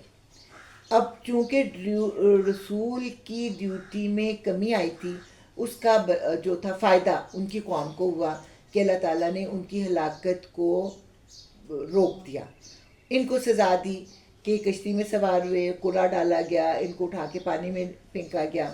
اس سے پہلے کہ وہ تیرتے ہوئے کنارے کی طرف آنے کی کوشش کرتے، ایک مچھلی نے ان کو کھا لیا۔ اب جب وہ مچھلی کے پیٹ میں گئے تو ان کو احساس ہوا کہ میں نے کوئی غلط کام کیا ہے، اور غور و فکر سے پھر ان کو پتہ لگ گیا کہ اللہ کی اجازت کے بغیر میں اپنی قوم کو چھوڑ کر آ گیا ہوں، اور پھر انہوں نے وہاں پہ تسبیح کی۔ اب ہمیں کیا کہا جاتا ہے؟ 1,00,000 واری۔ قرآن میں تو 1,00,000 واری نہیں ہے۔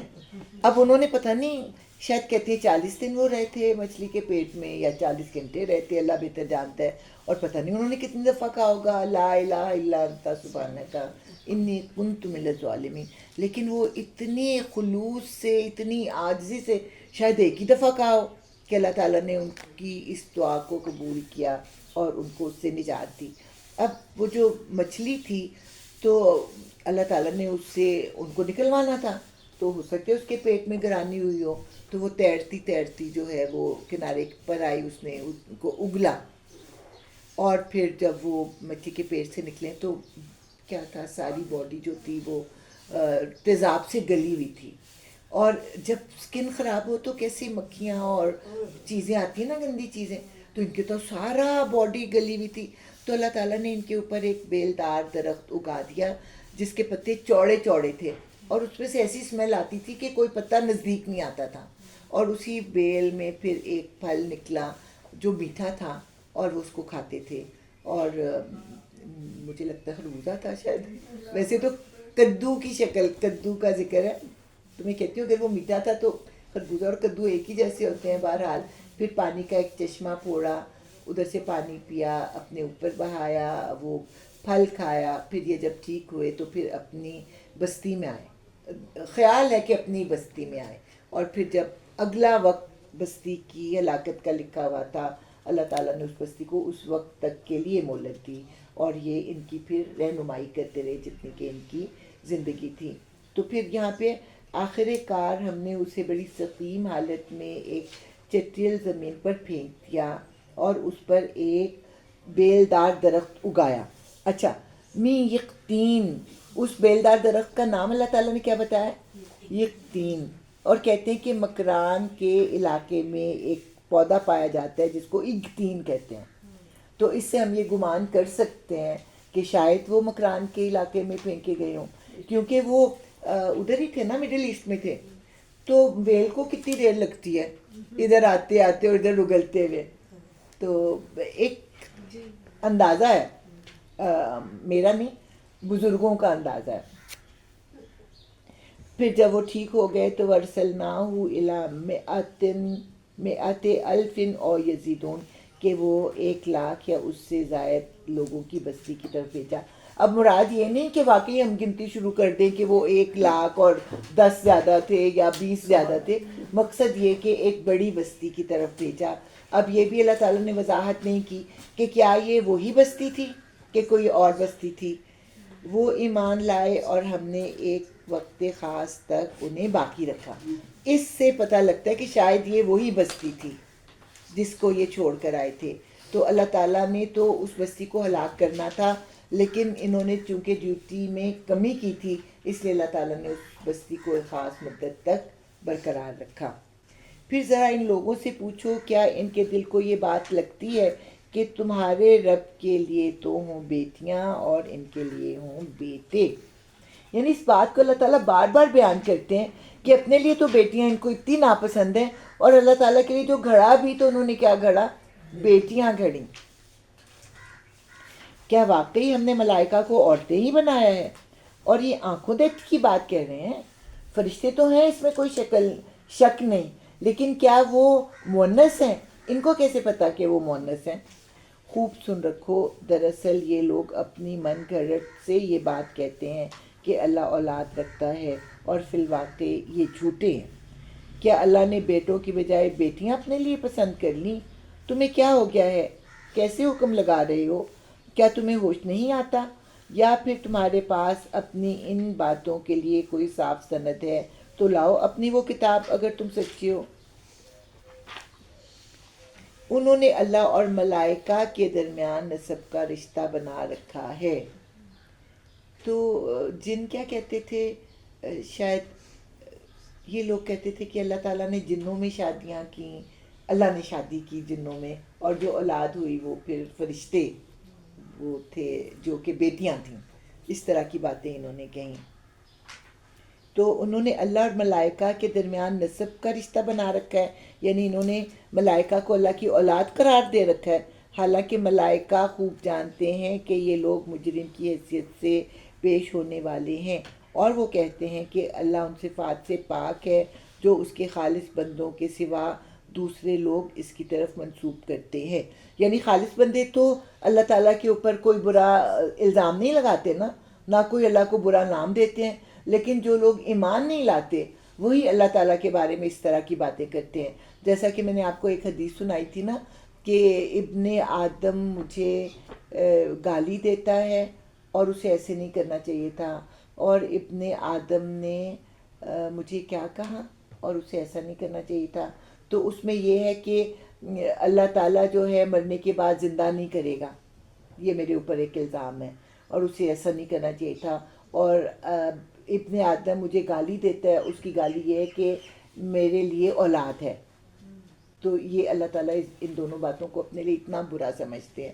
تو جو مخلص لوگ ہوتے ہیں، مخلص لوگ، وہ کبھی ایسا ذکر نہیں کرتے اللہ تعالیٰ کے بارے میں، لیکن جو ایمان نہ لانے والے لوگ ہوتے ہیں وہ اس طرح کی باتیں اللہ تعالیٰ کے بارے میں کرتے ہیں.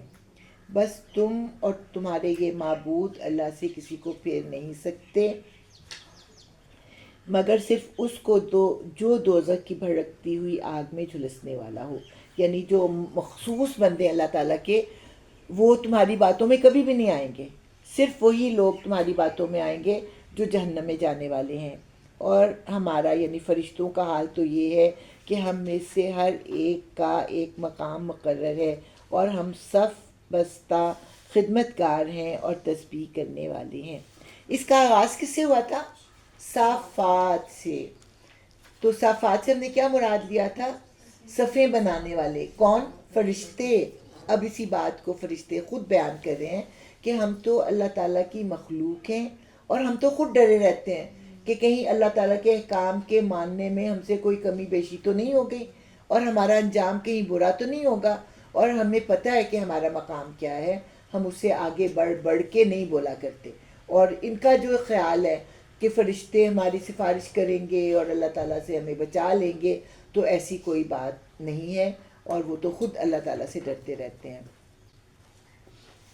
یہ لوگ پہلے تو کہا کرتے تھے کہ کاش ہمارے پاس وہ ذکر ہوتا جو پچھلی قوموں کو ملا تھا تو ہم اللہ کے چہیدہ بندے ہوتے، مگر جب وہ آ گیا تو انہوں نے انکار کر دیا. عرب کے لوگوں پر کوئی نبی اور کتاب نہیں آئی تھی، اور یہ اہل کتاب کو دیکھ کے بڑے بڑے دعوے کیا کرتے تھے کہ اگر ہمارے پاس کوئی رسول آیا ہوتا، ہمارے پاس کوئی کتاب آئی ہوتی تو ہم ان سے بڑھ کر اس پر عمل کرنے والے ہوتے. لیکن اب جب کہ رسول بھی آ گیا اور کتاب بھی آ گئی تو یہ جو ہے اس کا انکار کر رہے ہیں. اب ان قریب انہیں اس روش کا نتیجہ معلوم ہو جائے گا. اپنے بھیجے ہوئے بندوں سے ہم پہلے ہی وعدہ کر چکے ہیں کہ یقیناً ان کی مدد کی جائے گی اور ہمارا لشکر ہی غالب ہو کر رہے گا. تو ہم بے بسی کی حالت میں رسولوں کو نہیں بھیجتے، ان سے ہمارا وعدہ ہوتا ہے کہ ان کی مدد کی جائے گی اور وہی غالب آ کے رہیں گے. بس اے نبی صلی اللہ علیہ وسلم، ذرا کچھ مدت تک انہیں ان کے حال پر چھوڑ دو اور دیکھتے رہو، ان قریب یہ خود بھی دیکھ لیں گے. کیا یہ ہمارے عذاب کے لیے جلدی مچا رہے ہیں؟ جب وہ ان کے صحن میں اترے گا تو وہ دن ان لوگوں کے لیے بہت برا ہوگا جنہیں متنبع کیا جا چکا ہے. بس ذرا انہیں کچھ مدت کے لیے چھوڑ دو اور دیکھتے رہو، ان قریب یہ خود دیکھ لیں گے. پاک ہے تیرا رب، عزت کا مالک، ان تمام باتوں سے جو یہ لوگ بنا رہے ہیں، اور سلام ہے مرسلین پر، اور ساری تعریف اللہ رب العالمین ہی کے لیے ہے. سبحان ربک رب العزت عما یصفون وسلام علی المرسلین والحمد للہ رب العالمین. اب سورہ صاد، جس میں 3 کہانیاں ہیں جو بہت ہی مشکل قسم کی کہانیاں ہیں. بہرحال اب ہم اس کو پڑھیں گے اور ہم اس کو ایسے ہی پڑھتے رہیں گے چاہے ہمیں سمجھ آئے یا نہ آئے. صاد، بسم اللہ الرحمن الرحیم. سورہ صاد والقرآن ذی ذکر. پہلے کیا کہتے تھے کہ ہمارے اوپر ذکر آیا ہوتا تو ہم اس پر عمل کرتے. اب یہاں پہ اللہ تعالیٰ جو ہے ذکر سے ہی اس صورت کا آغاز کر رہے ہیں. اچھا، صاد پہلا اکیلا حرف ہے جو کہ حروف مقطعات کی جگہ پر آیا. 2 اور آتے ہیں، ایک نون اور ایک اور، صاد نون اور تیسرا کیا ہے پتہ نہیں، جب آئے گا تو آ جائے گا. بہرحال یہ پہلا ہے جو اکیلا آیا ہے حرف. نون تو ہے، نون کے علاوہ قاف. قسم ہے نصیحت بھرے قرآن کی، بلکہ یہی لوگ جنہوں نے اسے ماننے سے انکار کیا ہے سخت تکبر اور ضد میں مبتلا ہیں. ان سے پہلے ہم ایسی کتنی ہی قوموں کو ہلاک کر چکے ہیں، اور جب ان کی شامت آئی ہے تو وہ چیخ اٹھے ہیں، مگر وہ وقت بچنے کا نہیں ہوتا. ان لوگوں کو اس بات پر بڑا تعجب ہوا کہ ایک ڈرانے والا خود انہی میں سے آ گیا. منکرین کہنے لگے کہ یہ ساحر ہے، سخت جھوٹا ہے. کیا اس نے سارے خداؤں کی جگہ بس ایک ہی خدا بنا ڈالا؟ یہ تو بڑی عجیب بات ہے. اور سرداران قوم یہ کہتے ہوئے نکل گئے کہ چلو اور ڈٹے رہو اپنے معبودوں کی عبادت پر، یہ بات تو کسی اور ہی غرض کے لیے کہی جا رہی ہے. یہ بات ہم نے زمانہ قریب کی ملت میں کسی سے نہیں سنی. یہ کچھ نہیں ہے مگر ایک من گھڑت بات ہے. کیا ہمارے درمیان بس یہی ایک شخص رہ گیا تھا جس پر اللہ کا ذکر نازل کر دیا گیا؟ اب اس آپ سچویشن کو جو ہے ویژولائز کریں کہ حضور صلی اللہ علیہ وسلم جو ہے وہ تبلیغ کر رہے ہیں اور لوگ جو ہیں وہ سن رہے ہیں، اور کچھ سرداران قریش جو ہیں وہ بھی سنتے ہیں. سنتے سنتے جب توحید کا ذکر آیا تو یہ جو ہے غصے میں آ گئے اور لوگوں کو ڈانٹے کہ چلو چلو چلو چلو ادھر سے ہٹو، اس کی بات نہ سنو، اس کا ضرور کوئی مقصد ہے، یہ تم پر جو ہے اپنی اتھارٹی جمانا چاہتے ہیں، اور ڈٹے رہو اپنے معبودوں پر، اور ان معبودوں پر جو تمہارے آباء و اجداد کے معبود تھے. کیونکہ ہم نے تو کبھی ایسی کوئی بات نہیں سنی کہ صرف ایک ہی جو ہوتا ہے معبود ہوتا ہے. ہمیں تو یہ بات سمجھ ہی نہیں آتی کہ اتنے ایک ہی معبود اتنے سارے کام کیسے کر سکتا ہے. تو اس طرح سے وہ ڈانٹ کے لوگوں کو وہاں سے ہٹا رہے ہیں. اصل بات یہ ہے کہ یہ میرے ذکر پر شک کرے. یہاں پہ ذکر کس کو کہا گیا؟ قرآن کو، کہ یہ میرے قرآن پر شک کر رہے ہیں، اور یہ ساری باتیں اس لیے کر رہے ہیں کہ انہوں نے میرے عذاب کا مزہ چکھا نہیں ہے. کیا تیرے داتا اور غالب پروردگار کی رحمت کے خزانے ان کے قبضے میں ہیں؟ سب کو دینے والا کون ہے؟ اللہ تعالیٰ. تو ان کے قبضے میں بھی کوئی اختیار ہے؟ کیا یہ آسمان و زمین اور ان کے درمیان کی چیزوں کے مالک ہیں؟ اچھا تو یہ عالم اسباب کی بلندیوں پر چڑھ کر دیکھیں کہ کون مالک ہے. یہ تو جتھوں میں سے ایک چھوٹا سا جتھا ہے جو اسی جگہ شکست کھانے والا ہے. ان سے پہلے نوح کی قوم اور عاد اور میخوں والے فرعون اور سمود اور قوم لوط اور ایکا والے جھٹلا چکے ہیں. جتھے وہ تھے کہ تم لوگ کیا ہو، تمہاری کیا کلچر ہے، تمہاری کیا سویلائزیشن ہے، تمہارے پاس تو کچھ بھی نہیں ہے. وہ تو بڑی بڑی سویلائزیشنز تھیں. اور جب ان کے پاس ان کے رسول آئے، ان میں سے ہر ایک نے رسولوں کو جھٹلایا اور میری عقوبت کا فیصلہ ان پر چسپاں ہو کر رہا. تو جو رب ان سب بڑی بڑی قوموں کو ہلاک کر سکتا ہے تو تمہاری کیا حیثیت ہے؟ یہ لوگ بھی بس ایک دھماکے کے منتظر ہیں جس کے بعد کوئی دوسرا دھماکہ نہ ہوگا. یعنی ایک ہی دھماکہ اتنا مسلسل ہوگا کہ وہی دھماکہ ان کو ہلاک کرنے کے لیے کافی ہوگا. اور یہ کہتے ہیں کہ اے ہمارے رب، یوم الحساب سے پہلے ہی ہمارا حصہ ہمیں جلدی سے دے دے. مذاق اڑاتے تھے نا جب حضور کہتے تھے کہ ہر ایک کو اپنے اعمال کا بدلہ ملے گا، تو ہنسی اڑاتے کہ اچھا پتہ نہیں کب مریں گے، کب حساب کتاب ہوگا، ہمیں تو ہمارا حصہ یہاں پہ ہی دے دو. تو یہ آپ کا مذاق اڑایا کرتے تھے.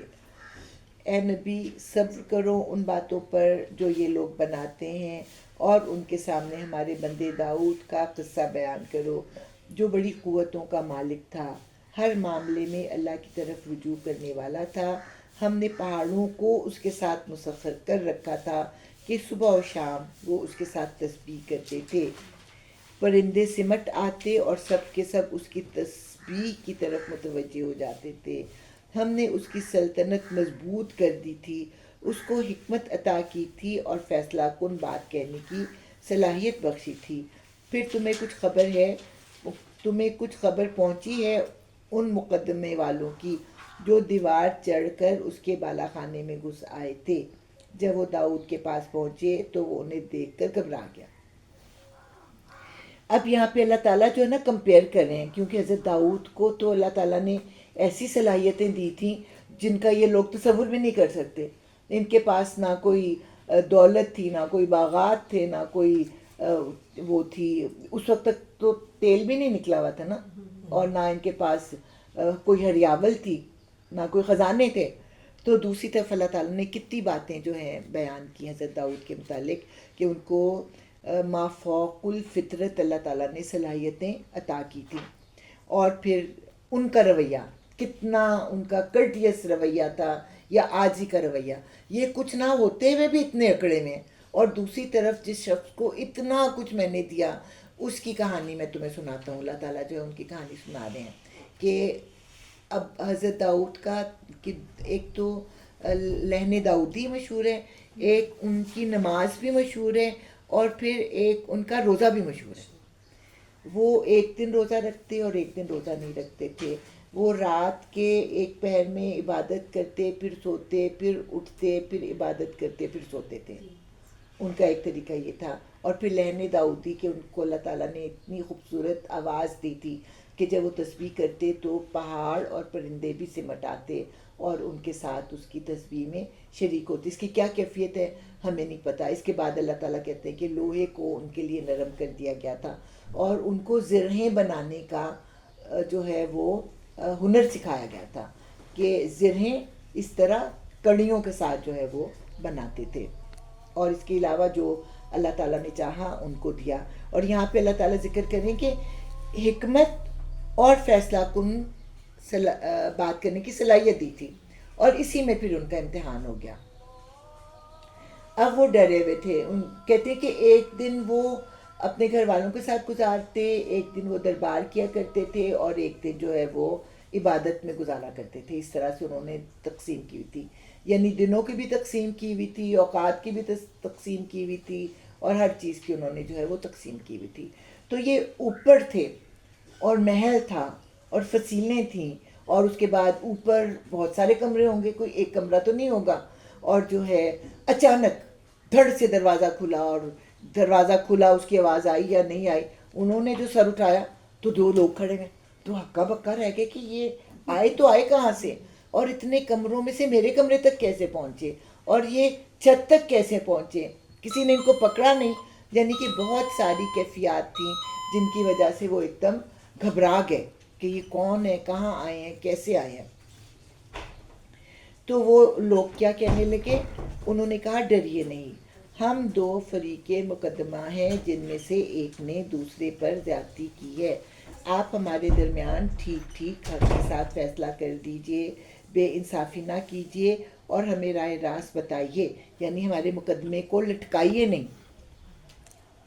یہ میرا بھائی ہے، اس کے پاس 99 دمبیاں ہیں اور میرے پاس صرف ایک ہی دمبی ہے. اس نے مجھ سے کہا کہ یہ ایک دمبی بھی میرے حوالے کر دے، اور اس نے گفتگو میں مجھے دبا لیا، یعنی کہ وہ میرے اوپر حاوی ہو گیا، میرے اوپر روب ڈال رہا ہے. داؤد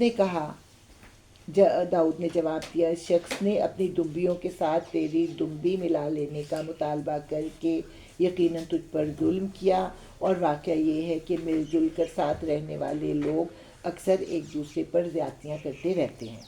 گھبرائے ہوئے تھے نا، تو ایک بات سنی اور ایک دم ان کے منہ سے ایک بات جو تھی وہ نکل گئی، غور و فکر کا موقع ہی نہیں ملا. اور کہانی سن کے فوری طور پہ ایک بات تو ان کے منہ سے نکل گئی، لیکن اس کے بعد ذرا حواس درست ہوئے تو وہ کیا کہتے ہیں. یہ بات کہتے کہتے داؤد سمجھ گیا یہ تو ہم نے دراصل اس کی آزمائش کی ہے. چنانچہ اس نے اپنے رب سے معافی مانگی اور سجدے میں گر گیا اور رجوع کر لیا. تو سجدہ پہلے کر لیں. تب ہم نے اس کا وہ قصور معاف کیا، اور یقیناً ہمارے ہاں اس کے لیے تقرب کا مقام اور بہتر انجام ہے. اچھا جی، اب ایک کہانی ہمیں سنائی گئی، اور وہ عجیب سی کہانی ہے، اور پھر اس کے بعد جو ان کا بیان ہے وہ بہت زیادہ عجیب ہے.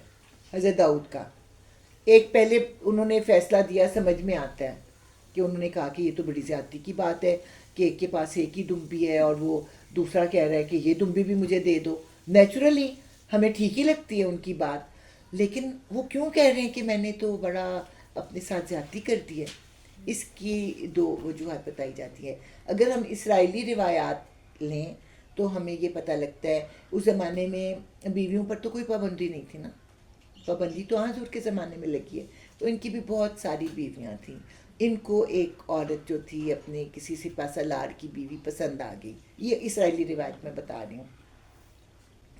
تو انہوں نے کہا کوئی طریقہ ہو کہ میں اس سے بھی شادی کر لوں، اور جو ہے اچھا اس کے بارے میں پھر بڑی کہانیاں بیہودہ قسم کی بتائی جاتی ہیں.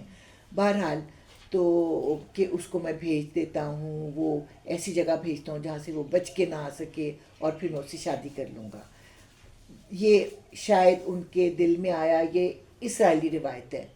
لیکن ہم لوگ جو ہے مطلب ہمارے جو علماء ہیں وہ کہتے ہیں کہ ان کے دل میں صرف یہ خیال آیا، ابھی انہوں نے اس پہ عمل نہیں کیا، تو اللہ تعالیٰ نے ان کی گرفت کر لی. اس کی پھر وہ مثال دیتے ہیں اس طرح سے کہ حضور صلی اللہ علیہ وسلم نبوت سے پہلے سنتے تھے نا قصے کہ لوگ وہاں جاتے ہیں تو وہاں پہ قصے کہانیاں ہوتے ہیں اور اس طرح داستان گوئی ہوتی ہے وغیرہ وغیرہ. تو اپنی زندگی میں 2 دفعہ انہوں نے ارادہ کیا کہ وہ بھی اس محفل میں شریک ہوں، لیکن ایسا ہوا کہ وہاں پہنچنے سے پہلے ہی سستانے کے لیے بیٹھے اور نیند آ گئی اور صبح کے وقت آنکھ کھلی. 2 دفعہ ان کے ساتھ ایسا ہوا کہ اللہ تعالیٰ نے ان کو وہاں جانے سے روک دیا. تو یہاں پہ ایسا ہوا کہ ان کے ذہن میں صرف ایک خیال آیا، اور اس سے پہلے کہ وہ اس خیال پر عمل کرتے یہ واقعہ اللہ تعالیٰ نے ان کے سامنے پیش کیا، اور اس کے بعد جو ہے ان کو احساس ہو گیا کہ میں جو سوچ رہا تھا وہ غلط ہے. ایک اس کی تشریح اس طرح سے کی جاتی ہے کہ انہوں نے فیصلہ کر دیا، دوسرے فریق کی بات ہی نہیں سنی، اور پھر ان کو ایک دم احساس ہوا کہ میں نے دوسرے کی بات تو سنی نہیں، اور ایک ہی بات سن کر یہ فیصلہ کر دیا، تو اس پر انہوں نے اللہ تعالیٰ سے جو ہے وہ رجوع کر لیا. رجوع کا مطلب ہوتا ہے انابا، رجوع کیا یعنی توبہ کر لی، اور اللہ تعالیٰ نے ان کا وہ قصور معاف کر دیا. حالانکہ قصور ایسا نہیں تھا، لیکن جن کے مرتبے بلند ہوتے نا، ان کی ذرا سی لغزش پہ بھی ان کی بہت بڑی گرفت ہوتی ہے، کیونکہ ان کو رول ماڈل بناتے ہیں نا لوگ. تو کہتے ہیں نا ایک عالم کی غلطی ایک عالم کی غلطی بن جاتی ہے، اس لیے ان کو سرزنش کی گئی.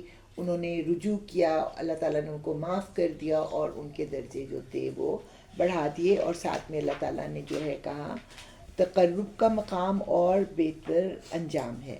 یہ کس کو سنایا جا رہا ہے؟ قریش مکہ کو، کہ تم کیا ہو اتنے اکڑے ہوئے ہو، دیکھو میرا وہ نبی جس کو میں نے نبوت ہی نہیں دی تھی، میں نے اس کو جو تھی حکومت بھی دی تھی اور اس کو ذہانت بھی دی تھی اور اس کو دانائی بھی دی تھی، اتنا کچھ دیا تھا، اس کے باوجود وہ جو تھے اپنی ذرا سی غلطی پر اپنا ہی احتساب کیا کرتے تھے، اور تم میرے نبی کو جو ہو وہ جھٹلا رہے ہو. اس کے بعد ہم نے اسے کہا اے داؤد ہم نے تجھے زمین میں خلیفہ بنایا ہے، لہٰذا تو لوگوں کے درمیان حق کے ساتھ حکومت کر اور خواہش نفس کی پیروی نہ کر. اب یہ جو ہے نا، اس سے پتہ لگتا ہے کہ وہ والی بات جو ہے شاید درست ہو، کہ ان کے دل میں خیال آیا ہو کہ یہ عورت بھی میری بیوی بن جائے. وہ تجھے اللہ کی راہ سے بھٹکا دے گی، یعنی خواہش نفس کی پیروی. جو لوگ اللہ کی راہ سے بھٹکتے ہیں یقیناً ان کے لیے سخت سزا ہے، اور وہ یوم الحساب کو بھول گئے ہیں. اچھا، یہاں پہ اب دو باتیں آپ کو بتانی ہیں. ایک بات تو یہ بتانی ہے کہ اللہ تعالیٰ نے پورے قرآن میں صرف ان کو کہا ہے خلیفہ، حضرت داؤد کو خلیفہ کہا ہے اللہ تعالیٰ نے، اور کسی کو نہیں کہا. اور دوسری بات یہ کہ جب عالم وعدہ الست کا وقت تھا نا، جب تمام روحوں کو عالم ارواح میں اللہ تعالیٰ نے کھڑا کیا، تو حضرت آدم نے کہا وہ کون شخص ہے، اس کا چہرہ بڑا چمک رہا ہے، تو بتایا گیا کہ وہ آپ کی اولاد میں سے حضرت داؤد ہیں. تو انہوں نے کہا کہ مجھے بڑے اچھے لگے ہیں، تو میری زندگی کے 40 سال ان کو دے دیے جائیں. یہ اب روایت ہے، اب پتہ نہیں اس کی اوتھینٹسٹی کا تو ہمیں نہیں پتہ. تو بہرحال جب حضرت آدم فوت ہونے لگے تو حضرت آدم نے فرشتوں سے کہا کہ میرے تو ابھی زندگی کے 40 سال رہتے ہیں. تو پھر فرشتوں نے کہا کہ آپ نے اپنی زندگی کے 40 سال ان کو دے دیے تھے نا. اب یہ ایک تو بات قرآن میں ہے کہ اللہ تعالیٰ نے خلیفہ حضرت داؤد کے علاوہ کسی کو بھی نہیں کہا، اور دوسری طرف پہ حضرت آدم کی جو ہے وہ روایت ہمارے پاس آتی ہے. تو اس سے ہمیں پتہ لگتا ہے کہ بہت اچھا مقام رکھتے ہیں حضرت داؤد جو ہے نا اللہ تعالیٰ کے پاس. چلیں جی، اب یہاں پہ ان کو جو ہے اللہ نے جھنجھوڑا کہ لوگوں کے درمیان حق کے ساتھ حکومت کر اور خواہش نفس کی پیروی نہ کر، کہ وہ تجھے اللہ کی راہ سے بھٹکا دے گی. جو لوگ اللہ کی راہ سے بھٹکتے ہیں یقیناً ان کے لیے سخت سزا ہے، اور وہ یوم الحساب کو بھول گئے ہیں. کس کو سنایا جا رہا ہے؟ قریش مکہ کو. ہم نے اس آسمان اور زمین کو اور اس دنیا کو جو ان کے درمیان ہے فضول پیدا نہیں کر دیا ہے، یہ تو ان لوگوں کا گمان ہے جنہوں نے کفر کیا ہے، اور ایسے کافروں کے لیے بربادی ہے جہنم کی آگ سے. کیا ہم ان لوگوں کو جو ایمان لاتے ہیں اور نیک اعمال کرتے ہیں اور ان کو جو زمین میں فساد کرنے والے ہیں یکساں کر دیں گے؟ کیا متقیوں کو ہم فاجروں جیسا کر دیں گے؟ یہ ایک بڑی برکت والی کتاب ہے جو اے محمد صلی اللہ علیہ وآلہ وسلم ہم نے تمہاری طرف نازل کی ہے، تاکہ یہ لوگ اس کی آیات پر غور کریں اور عقل و فکر رکھنے والے اس سے سبق لیں. برکت والی کتاب. اب برکت کا لفظ ویسے بہت دفعہ میں بیان کرتی ہوں، لیکن پھر بھی میں اس کو اتنا بیان کرنا چاہتی ہوں کہ آپ کو بالکل ذہن نشین ہو جائے. برکت یہ ہوتا ہے کہ تھوڑی سی چیز افادیت میں بہت ہی زیادہ ہو جائے. ٹھیک ہے، جیسا کہ میں نے خود پرسنلی سنا تھا ایک دفعہ، جب یہ ہمارے کر رہے تھے نا وہ ایٹمی دھماکہ جب ہو رہا تھا، تو ڈاکٹر کیا نام ہے ان کا؟ نہیں، دوسرے والے سمر مبارک مند. ہاں، ان سے میں نے خود سنا تھا کہ ہم جب تیاریاں ویاریاں کر رہے تھے تو ہمارے پاس کھانا کم ہو گیا، تو میں نے کہا کہ سارا کھانا جو ہے اکٹھا کرو اور اس کو ایک جگہ پہ پکاؤ، اور اس کے بعد کہتے ہیں وہ جتنا بھی کھانا تھا وہ سارے لوگوں کے لیے کافی ہو گیا. یہ میں نے ان کی زبان سے خود سنا ہے کہ ہر ایک نے جو ہے نا پیٹ بھر کر وہ تھوڑا سا کھانا تھا جو کھایا. تو یہ ہوتی ہے برکت. دوسرا برکت کا مطلب ہوتا ہے کہ کسی چیز کے اندر چھپی ہوئی اچھائی کو نکالنے والی. مثلا خشک، اس کی مثال میں دیتی ہوں، خشک زمین پڑی ہے نا، اس کے اندر مختلف طرح کے بیج گرے ہوئے ہیں اور بارش ہوتی ہے. بارش اور وہی کو ایک قرار دیا گیا نا، کیونکہ وہی بھی آسمان سے آتی ہے اور بارش بھی آسمان سے آتی ہے.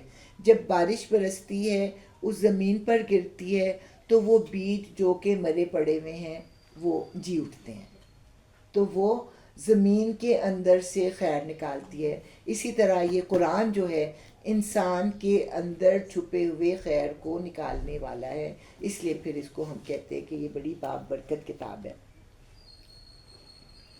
اب آ گئی دوسری مشکل کہانی. 3 مشکل کہانیاں. پہلی تو ویسے تقریباً واضح ہو ہی گئی ہے آلموسٹ. اور داؤد کو ہم نے سلیمان جیسا بیٹا عطا کیا، بہترین بندہ، کثرت سے اپنے رب کی طرف رجوع کرنے والا. قابل ذکر ہے وہ موقع جب شام کے وقت اس کے سامنے خوب سدے ہوئے تیز رو گھوڑے پیش کیے گئے تو اس نے کہا، میں نے اس مال کی محبت اپنے رب کی یاد کی وجہ سے اختیار کی ہے، کہ مجھے اپنے رب سے بہت محبت ہے. میں اپنے رب کی رضا کے لیے ہر طرح کے اسباب کو استعمال کرنا چاہتا ہوں، اور یہ اسباب جو ہیں مجھے اس لیے پسند ہیں کہ یہ مجھے اللہ تعالیٰ کے قریب لے کر جائیں گے. تو یہ آپ کو پتہ ہے نا، ان کے لیے فوجوں کی فوجیں تھیں، پرندوں کی فوجیں ان کے پاس، جنوں کی فوجیں ہیں. تو جہاد کے لیے گھوڑے جب ان کے سامنے پیش کیے گئے تو ان کو بڑے پسند آئے، اور انہوں نے اس بات کا اللہ تعالیٰ کو یاد کیا کہ ہاں یہ گھوڑے مجھے بڑے اچھے لگے ہیں. لیکن کیوں اچھے لگے ہیں؟ کہ یہ جہاد میں میری مدد کریں گے اور میں اس لیے ان سے محبت کرتا ہوں. اب آ گیا مشکل وقت. یہاں تک کہ جب وہ گھوڑے نگاہ سے اوجھل ہو گئے تو اس نے حکم دیا کہ انہیں میرے پاس واپس لاؤ، اور پھر لگا ان کی پنڈلیوں اور گردنوں پر ہاتھ پھیرنے. سیدھی سادی بات ہے کہ نہیں؟ اب گھوڑے جب پیش ہوئے ہیں تو اب ان کا امتحان لیا جائے گا کہ نہیں لیا جائے گا؟ کیسے لیا جائے گا ان کا امتحان؟ دیکھنے میں تو وہ بڑے اچھے لگ رہے ہیں، اچھے، وہ کہتے ہیں اچھی نسل کے گھوڑے ہیں. تو ان کی دوڑ لگائی گئی، دوڑتے دوڑتے وہ نظروں سے اوجھل ہو گئے. تو پھر انہوں نے کہا ہاں بڑے اچھے گھوڑے ہیں تو واپس لے کے آؤ. اور جب وہ گھوڑے واپس لائے گئے تو جو لوگ گھوڑوں سے محبت کرتے ہیں وہ کیا کرتے ہیں؟ ان کو تھپکتے ہیں نا، ان کو تھپک رہے ہیں. دوستی کرتے. اچھا، اب جو ہے وہ کیا بات ہے. اور دیکھو کہ سلیمان کو بھی ہم نے آزمائش میں نہیں. اب اس دیکھیے سیدھے سادھے الفاظ کے سیدھے سادھے مطلب کو اتنا توڑا موڑا گیا ہے کہ ایک کہانی جو ہے وہ بیان کی گئی ہے. مجھے ویسے ریکارڈنگ ختم کر دینی چاہیے. بہرحال جو اس کا کیا کی گئی ہے تشریح، کہ وہ جو تھے گھوڑوں میں اتنے مگن ہو گئے کہ سورج ڈوب گیا اور ان کی نماز جو تھی وہ ضائع ہو گئی. تو ان کو بڑا افسوس ہوا کہ مال کی محبت کی وجہ سے میں نے اپنے رب کی جو ہے ملاقات یا عبادت میں کمی کی ہے. تو انہوں نے کہا لاؤ واپس ان گھوڑوں کو، اور لگے ان کی پنڈلیوں اور گردنوں پر تلوار سے وار کرنے. تو کہیں اس کا ذکر قرآن کے الفاظ میں نہیں ہے، صرف یہ جو ہے یہ انسان کے ذہن کی ایک کہنا چاہیے کیا ہے، اختراع ہے. تو مجھے تو یہ پہلے والی بات زیادہ اچھی لگتی ہے کہ جب وہ دوڑتے دوڑتے نظروں سے اوجھل ہو گئے تو وہ بڑے خوش ہوئے. انہوں نے کہا کہ واپس لے کے آؤ، اور جب وہ واپس آئے تو ان کی پنڈلیوں اور گردنوں پر ہاتھ پھیرنے لگے. یہ سب سے مشکل، یہ تو پھر بھی چلے حل ہو گئی، 2 چیزیں تقریباً حل ہو گئی. اب یہ بالکل حل نہیں ہوتی. اور دیکھو سلیمان کو بھی ہم نے آزمائش میں ڈالا اور اس کی کرسی پر ایک جسد لا کر ڈال دیا. پھر اس نے رجوع کیا اور کہا، اے میرے رب مجھے معاف کر دے اور مجھے وہ بادشاہی دے جو میرے بعد کسی کے لیے سزاوار نہ ہو، بے شک تو ہی اصل داتا ہے. تب چلے پہلے یہ بھی اتنی فضول کہانی شاید. چلیں ایک بات، اب سیدھے سادے الفاظ ہیں. سیدھے سادے الفاظ کیا ہے کہ ایک جسد اس کی کرسی پر ڈالا گیا. یہ واقعی ایک جو ہے نا ایک پہیلی ہے. اب اس کی جو تشریح ہمیں اسرائیلی روایات سے ملتی ہے کہ ان کا اپنے سپہ سالاروں سے جھگڑا ہو گیا، تو انہوں نے اپنے سپہ سالاروں سے کہا کہ میری پتہ نہیں 1000 بیویاں ہیں، میں آج رات ہر بیوی کے پاس جاؤں گا اور پھر ہر بیوی کے ہاں بیٹا پیدا ہوگا. ایک تو ہے کہ ہر بیوی پریگننٹ ہو جائے گی، اور پھر اگر ہر بیوی پریگننٹ ہو گئی تو وہ بیٹا ہی جنم دے گی، اور پھر یہ بچے بڑے ہوں گے تو مجھے کوئی حاجت نہ رہے گی. لیکن ہوا یہ کہ اب سب نے حضرت سلیمان کی بات سنی نہیں تھی اور انتظار کر رہے تھے. اور ہوا یہ کہ پہلے تو کوئی عورت پریگننٹ ہوئی ہی نہیں، اور ایک جو پریگننٹ بھی ہوئی تو اس کا بچہ جو تھا وہ ابارٹ ہو گیا، اور جو دائی تھے اس نے لا کے ان کے تخت پہ وہ جسم جو تھا مرے ہوئے بچے کا وہ ڈال دیا. اس طرح کی جو ہے اس کی تشریح کی گئی. نعمان علی خان نے ایک تشریح کی ہے، وہ بھی میں آپ کو بتا دیتی ہوں. وہ تشریح یہ ہے کہ وہ اپنے دربار میں بیٹھے ہوئے تھے کہ اتنے میں ان کو کہا گیا کہ چلیں اب دربار تو جو ہو گیا برخاست ہو گیا، تو گھوڑے آئے ہوئے ان کو آپ دیکھیں. اور جب وہ گھوڑوں کو دیکھ رہے تھے تو پھر وہ اتنے تھک گئے، صبح دربار میں تھکے ہوئے تھے، پھر گھوڑوں کی آزمائش کرتے ہوئے تھک گئے کہ آ کے جو تھے وہ خود اپنے آپ کو انہوں نے اپنے تو وہ داؤد وہ سلیمان نہیں تھے، وہ ان کا جسم تھا جو کہ ان کی کرسی پر گر پڑا. تو ٹھیک ہے کسی حد تک ہم اس کو بھی تسلیم کر لیتے ہیں. چلیں اب اس کے بعد انہوں نے جو ہے اللہ تعالیٰ سے دعا کی. بڑی عجیب دعا ہے یہ. مجھے وہ بادشاہی دے جو میرے بعد کسی کے لیے سزاوار نہ ہو، بے شک تو ہی اصل داتا ہے. کتنی خود غرضانہ دعا لگتی ہے نا کہ یا اللہ تو مجھے ایسی بادشاہت دے جیسی بادشاہت تو دنیا میں کبھی کسی کو نہیں دے گا. لگتی ہے کہ نہیں لگتی؟ اس کے پیچھے بھی ایک بیک گراؤنڈ ہے کہ یا اللہ مجھے پتہ ہے کہ میں ہر وقت تیرے آگے جھکا ہوا ہوں، تو ایسا نہ ہو کہ اس طرح کی بادشاہت کسی ایسے بندے کو مل جائے جو تیرا باغی ہو، تو وہ دنیا میں کتنا زیادہ فساد کرے گا. اس لیے اے اللہ تو ایسی بادشاہت میرے بعد کسی کو بھی نہ دینا. اس آزمائش کے بعد پھر اللہ تعالیٰ نے ان کو کیا عطا کیا، اس کا ذکر اب آ رہا ہے. ہم نے اچھا اب یہاں پہ اللہ تعالیٰ نے ویسے کہا ہے کہ اس نے رجوع کیا اور اللہ تعالیٰ سے دعا کی، تب ہم نے اس کے لیے ہوا کو مسخر کر دیا. یعنی کہ اس کی دعا جو تھی وہ قبول ہوئی اور اللہ تعالیٰ نے ان کے لیے ہوا کو مسخر کیا جو اس کے حکم سے نرمی کے ساتھ چلتی تھی جدھر وہ چاہتا، اور شیاطین کو مسخر کر دیا، ہر طرح کے معمار اور غوطہ خوار اور دوسرے جو پابند سلاسل تھے. ہم نے اس سے کہا یہ ہماری بخشش ہے، تجھے اختیار ہے جسے چاہے دے اور جس سے چاہے روک، کوئی حساب نہیں. یقیناً اس کے لیے ہمارے ہاں تقرب کا مقام اور بہتر انجام ہے.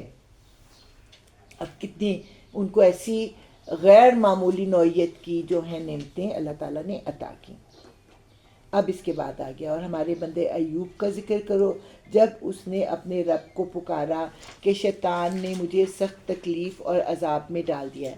یہ نہیں کہا کہ یا اللہ تیری طرف سے میرے اوپر آزمائش آ گئی ہے بیماری کی صورت میں. کیا کہا؟ شیطان نے مجھے عذاب میں ڈال دیا. اچھا یہ شیطان میں عذاب میں ڈالنے کا کیا سبب تھا؟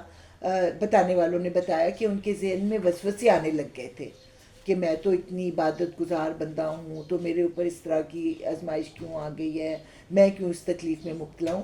تو ان وسوسوں کو انہوں نے شیطان سے منسوب کیا کہ میں نہیں چاہتا کہ میرے ذہن میں یہ وسوسے آئیں، لیکن شیطان اس طرح کے وسوسے میرے دل میں ڈال رہا ہے. ہم نے اسے حکم دیا اپنا پاؤں زمین پر مار، یہ ہے ٹھنڈا پانی نہانے کے لیے اور پینے کے لیے. ہم نے اسے اس کے اہل و عیال واپس دیے اور ان کے ساتھ اتنے ہی اور اپنی طرف سے رحمت کے طور پر اور عقل و فکر رکھنے والوں کے لیے درس کے طور پر. اور ہم نے اسے کہا تنکوں کا ایک مٹھا لے اور اس سے مار دے، اپنی قسم کو نہ توڑ. اب یہ کہ جب انہوں نے وسوسوں کے باوجود اپنے وسوسوں پر قابو پایا اور اللہ تعالیٰ کے آگے جھک گئے تو اللہ تعالیٰ نے آخر کار ان کی اس آزمائش کو دور کیا اور آپ سے کہا کہ زمین پر ایڑی مار، تو ایک چشمہ نکل پڑا، چشمے کے پانی سے کہا گیا کہ اس کو پی اور اس کو اپنے اوپر ڈال، تو ان کی ساری بیماری جو تھی وہ دور ہو گئی، اور ان کی اولاد اور ان کی بیوی جو تھے وہ ان سے الگ ہو چکے تھے کسی بھی وجہ سے، تو اللہ تعالیٰ نے ان کو بھی لوٹایا اور اتنے ہی اور بھی دیے، اور جو تھا کیا اللہ تعالیٰ نے دیے کہا ہے تن کو ایک مٹھا لے اور اس کو مار دے۔ بیماری کی حالت میں ان کے منہ سے نکل گیا کہ میں ذرا ٹھیک ہو جاؤں تو تمہیں 100 کوڑے ماروں گا یا 100 ڈنڈے ماروں گا۔ اب جب وہ ٹھیک ہوئے تو کہنے لگے کہ اگر میں اپنی بیوی کو 100 ڈنڈے ماروں گا تو وہ مر جائے گی، میں کیا کروں؟ تو اللہ تعالیٰ نے پھر اس کا حل بتایا کہ 100 تنکے اکٹھے کر، ایک جھاڑو کی طرح ان کو پکڑ اور ایک دفعہ اس کو مار دے تو تیری قسم جو ہے وہ پوری ہو جائے گی۔ ہم نے اسے صابر پایا، بہترین بندہ، اپنے رب کی طرف بہت رجوع کرنے والا۔ اور ہمارے بندوں ابراہیم اور اسحاق اور یعقوب کا ذکر کرو، بڑی قوت عمل رکھنے والے اور دیدہ ور لوگ تھے، یعنی باعمل لوگ تھے۔ ہم نے ان کو ایک خالص صفت کی بنا پر برگزیدہ کیا تھا کہ ان کے اندر ایک خاص خوبی تھی، اور وہ کیا تھی؟ دار آخرت کی یاد تھی۔ یعنی سب سے بڑی دانائی کیا ہے؟ سب سے بڑی دانائی جو ہے وہ آخرت کی یاد ہے۔ یقیناً ہمارے ہاں ان کا شمار چنے ہوئے نیک اشخاص میں ہے، اور اسماعیل اور یسع اور ذوالکفل کا ذکر کرو، یہ سب نیک لوگوں میں سے تھے۔ یہ ایک ذکر تھا، اب سنو کہ متقی لوگوں کے لیے یقیناً بہترین ٹھکانہ ہے ہمیشہ رہنے والی جنتیں، جن کے دروازے ان کے لیے کھلے ہوں گے۔ جب کوئی چیف گیسٹ آنا ہوتا ہے تو کیا کرتے ہیں؟ کالج کے دروازے کھول دیے جاتے ہیں، ان میں وہ تکیہ لگائے بیٹھے ہوں گے، خوب خوب فواکہ اور مشروبات طلب کر رہے ہوں گے، ان کے پاس شرمیلی ہمسن بیویاں ہوں گی۔ یہ وہ چیزیں ہیں جنہیں حساب کے دن عطا کرنے کا تم سے وعدہ کیا جا رہا ہے، یہ ہمارا رزق ہے جو کبھی ختم ہونے والا نہیں۔ یہ تو ہے متقیوں کا انجام، اور سرکشوں کے لیے بدترین ٹھکانہ ہے جہنم، جس میں وہ جھلسے جائیں گے، بہت ہی بری قیام گاہ یہ ہے ان کے لیے۔ بس وہ مزہ چکھیں کھولتے ہوئے پانی اور پیپ لہو اور اسی قسم کی دوسری تلخیوں کا۔ وہ جہنم کی طرف اپنے پیروں کو آتے دیکھ کر آپس میں کہیں گے، یہ ایک لشکر تمہارے پاس گھسا چلا آ رہا ہے، کوئی خوش آمدید ان کے لیے نہیں ہے۔ کیونکہ تنگ سی جگہ پہ وہ ٹھونسے ہوئے ہوں گے نا، تو جب ایک اور گروپ کو آتا ہوا دیکھے یہ تو گھبرا جائیں گے کہ یہاں تو پہلے ہی جگہ نہیں ہے، تو یہ کہاں پہ رہیں گے؟ ان کو کہیں گے جاؤ جاؤ، تمہیں کوئی خوش آمدید نہیں ہے یہاں پہ۔ اور وہ لوگ کیوں لائے جائیں گے؟ یہ آگ میں جھلسنے والے ہیں۔ وہ ان کو جواب دیں گے، نہیں بلکہ تم ہی جھلسے جا رہے ہو، کوئی خیر مقدم تمہارے لیے نہیں، تم ہی تو یہ انجام ہمارے آگے لائے ہو۔ یعنی بعد میں آنے والے پہلے والوں سے کیا کہیں گے؟ تمہارے نقش قدم پر چل کر ہم یہاں پہ پہنچے ہیں، تم ہمیں یہاں پہ لانے کا سبب بنے ہو۔ کیسی بری ہے یہ جائے قرار۔ پھر وہ کہیں گے، اے ہمارے رب، جس نے ہمیں اس انجام کو پہنچانے کا بندوبست کیا، اس کو دوزخ کا دوہرا عذاب دے، کہ اپنی گمراہی کا بھی اور ہمیں گمراہ کرنے کا بھی۔ اور وہ آپس میں کہیں گے، کیا بات ہے، ہم ان لوگوں کو کہیں نہیں دیکھتے جنہیں ہم دنیا میں برا سمجھتے تھے۔ یعنی ابو جہل کہے گا، وہ نظر نہیں آ رہا، بلال نہیں نظر آ رہا، عمار نہیں نظر آ رہا، ہم نے یوں ہی ان کا مذاق بنا لیا تھا، یا وہ کہیں نظروں سے اوجھل ہے، کہ یا تو ایسا ہے کہ وہ اتنی بھیڑ میں کہیں چھپے ہوئے ہیں تو ہمیں نظر نہیں آ رہے، یا واقعی وہ یہاں پہ نہیں ہے اور واقعی ہم غلط تھے اور وہ درست تھے۔ بے شک یہ بات سچی ہے کہ وہ یہاں پہ پہنچنے کے حقدار نہیں تھے، تم یہاں پہ پہنچنے کے حقدار ہو۔ اہل دوزخ میں یہی کچھ جھگڑے ہونے والے ہیں۔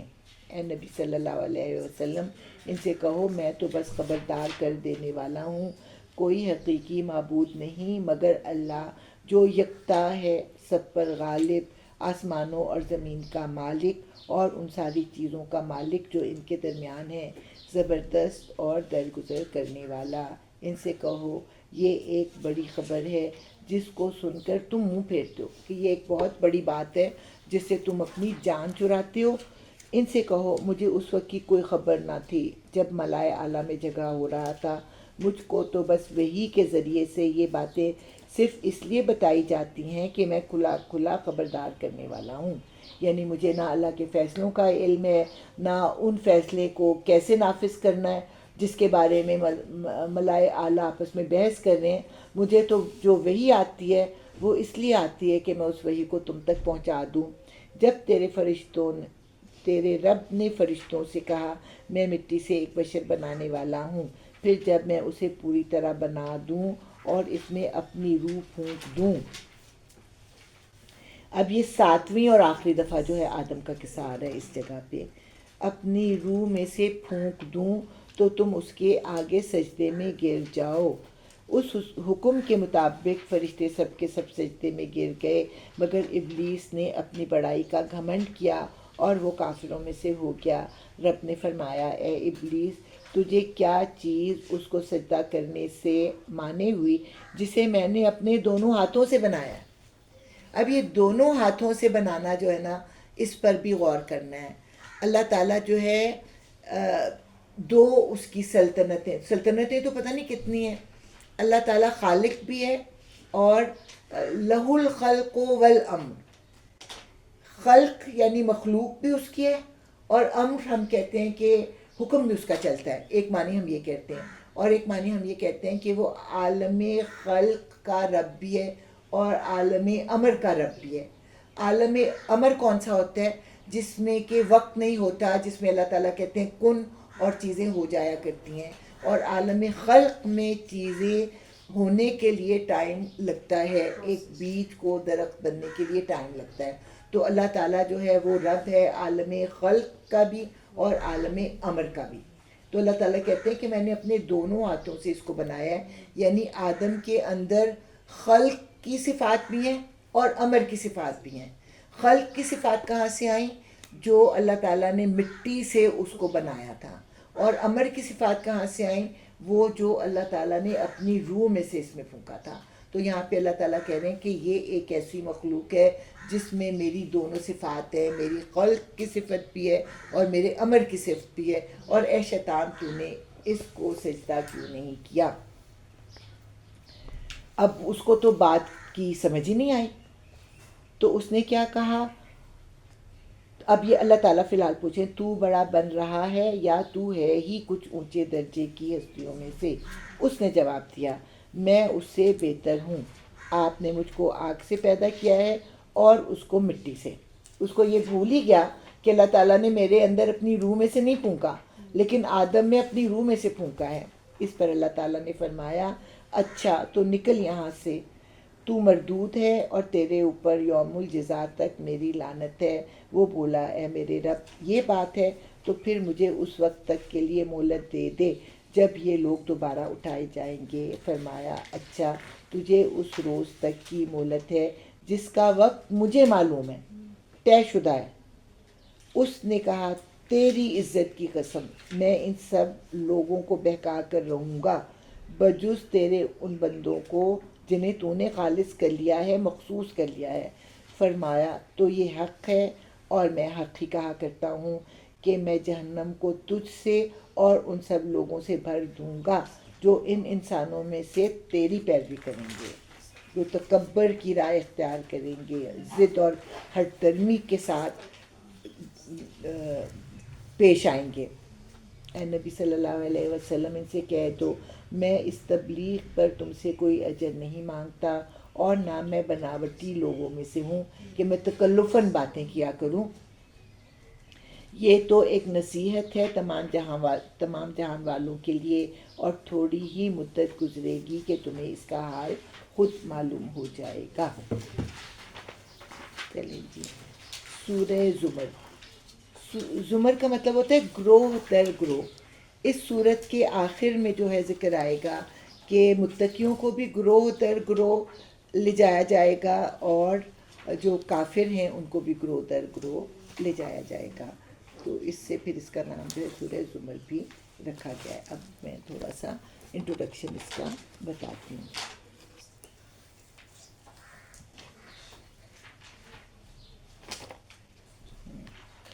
ہاں، یہ ہجرت حبشہ سے پہلے نازل ہوئی، اور اس کا جو بیسک تھیم ہے وہ ہے، بیسک اس کا بنیادی موضوع اللہ کے لیے اخلاص. اور پھر اس کے لیے بھی کہا گیا کہ رات کو آپ صلی اللہ علیہ وسلم جو ہے سورہ بنی اسرائیل اور زمر کی تلاوت کیا کرتے تھے. اور اس کے بعد ہے سورہ صاد کی اختتام میں صاد کا قرآن کا ذکر، اور اس کے آغاز میں قرآن کا ذکر آیا. اور اس میں سب سے زیادہ امید دلانے والی آیت ہے، قرآن کی سب سے زیادہ امید دلانے والی آیت جو ہے نا وہ سورہ زمر میں آئے گی، جو جب ہم پڑھیں گے تو میں بتاؤں گی. بسم اللہ الرحمن الرحیم. اس کتاب کا نزول اللہ زبردست اور دانا کی طرف سے ہے. اے محمد صلی اللہ علیہ وسلم، یہ کتاب ہم نے تمہاری طرف برحق نازل کی ہے، لہٰذا تم اللہ ہی کی بندگی کرو، دین کو اس کے لیے خالص کرتے ہوئے. ٹھیک ہے، اپنی نیتیں ان کو درست کرنے کی ضرورت ہے. خبردار، دین خالص اللہ کا حق ہے. رہے وہ لوگ جنہوں نے اس کے سوا دوسرے سرپرست بنا رکھے ہیں اور اپنے اس فعل کی توجہ یہ کرتے ہیں کہ ہم تو ان کی عبادت صرف اس لیے کرتے ہیں کہ وہ اللہ تک ہماری رسائی کرا دیں.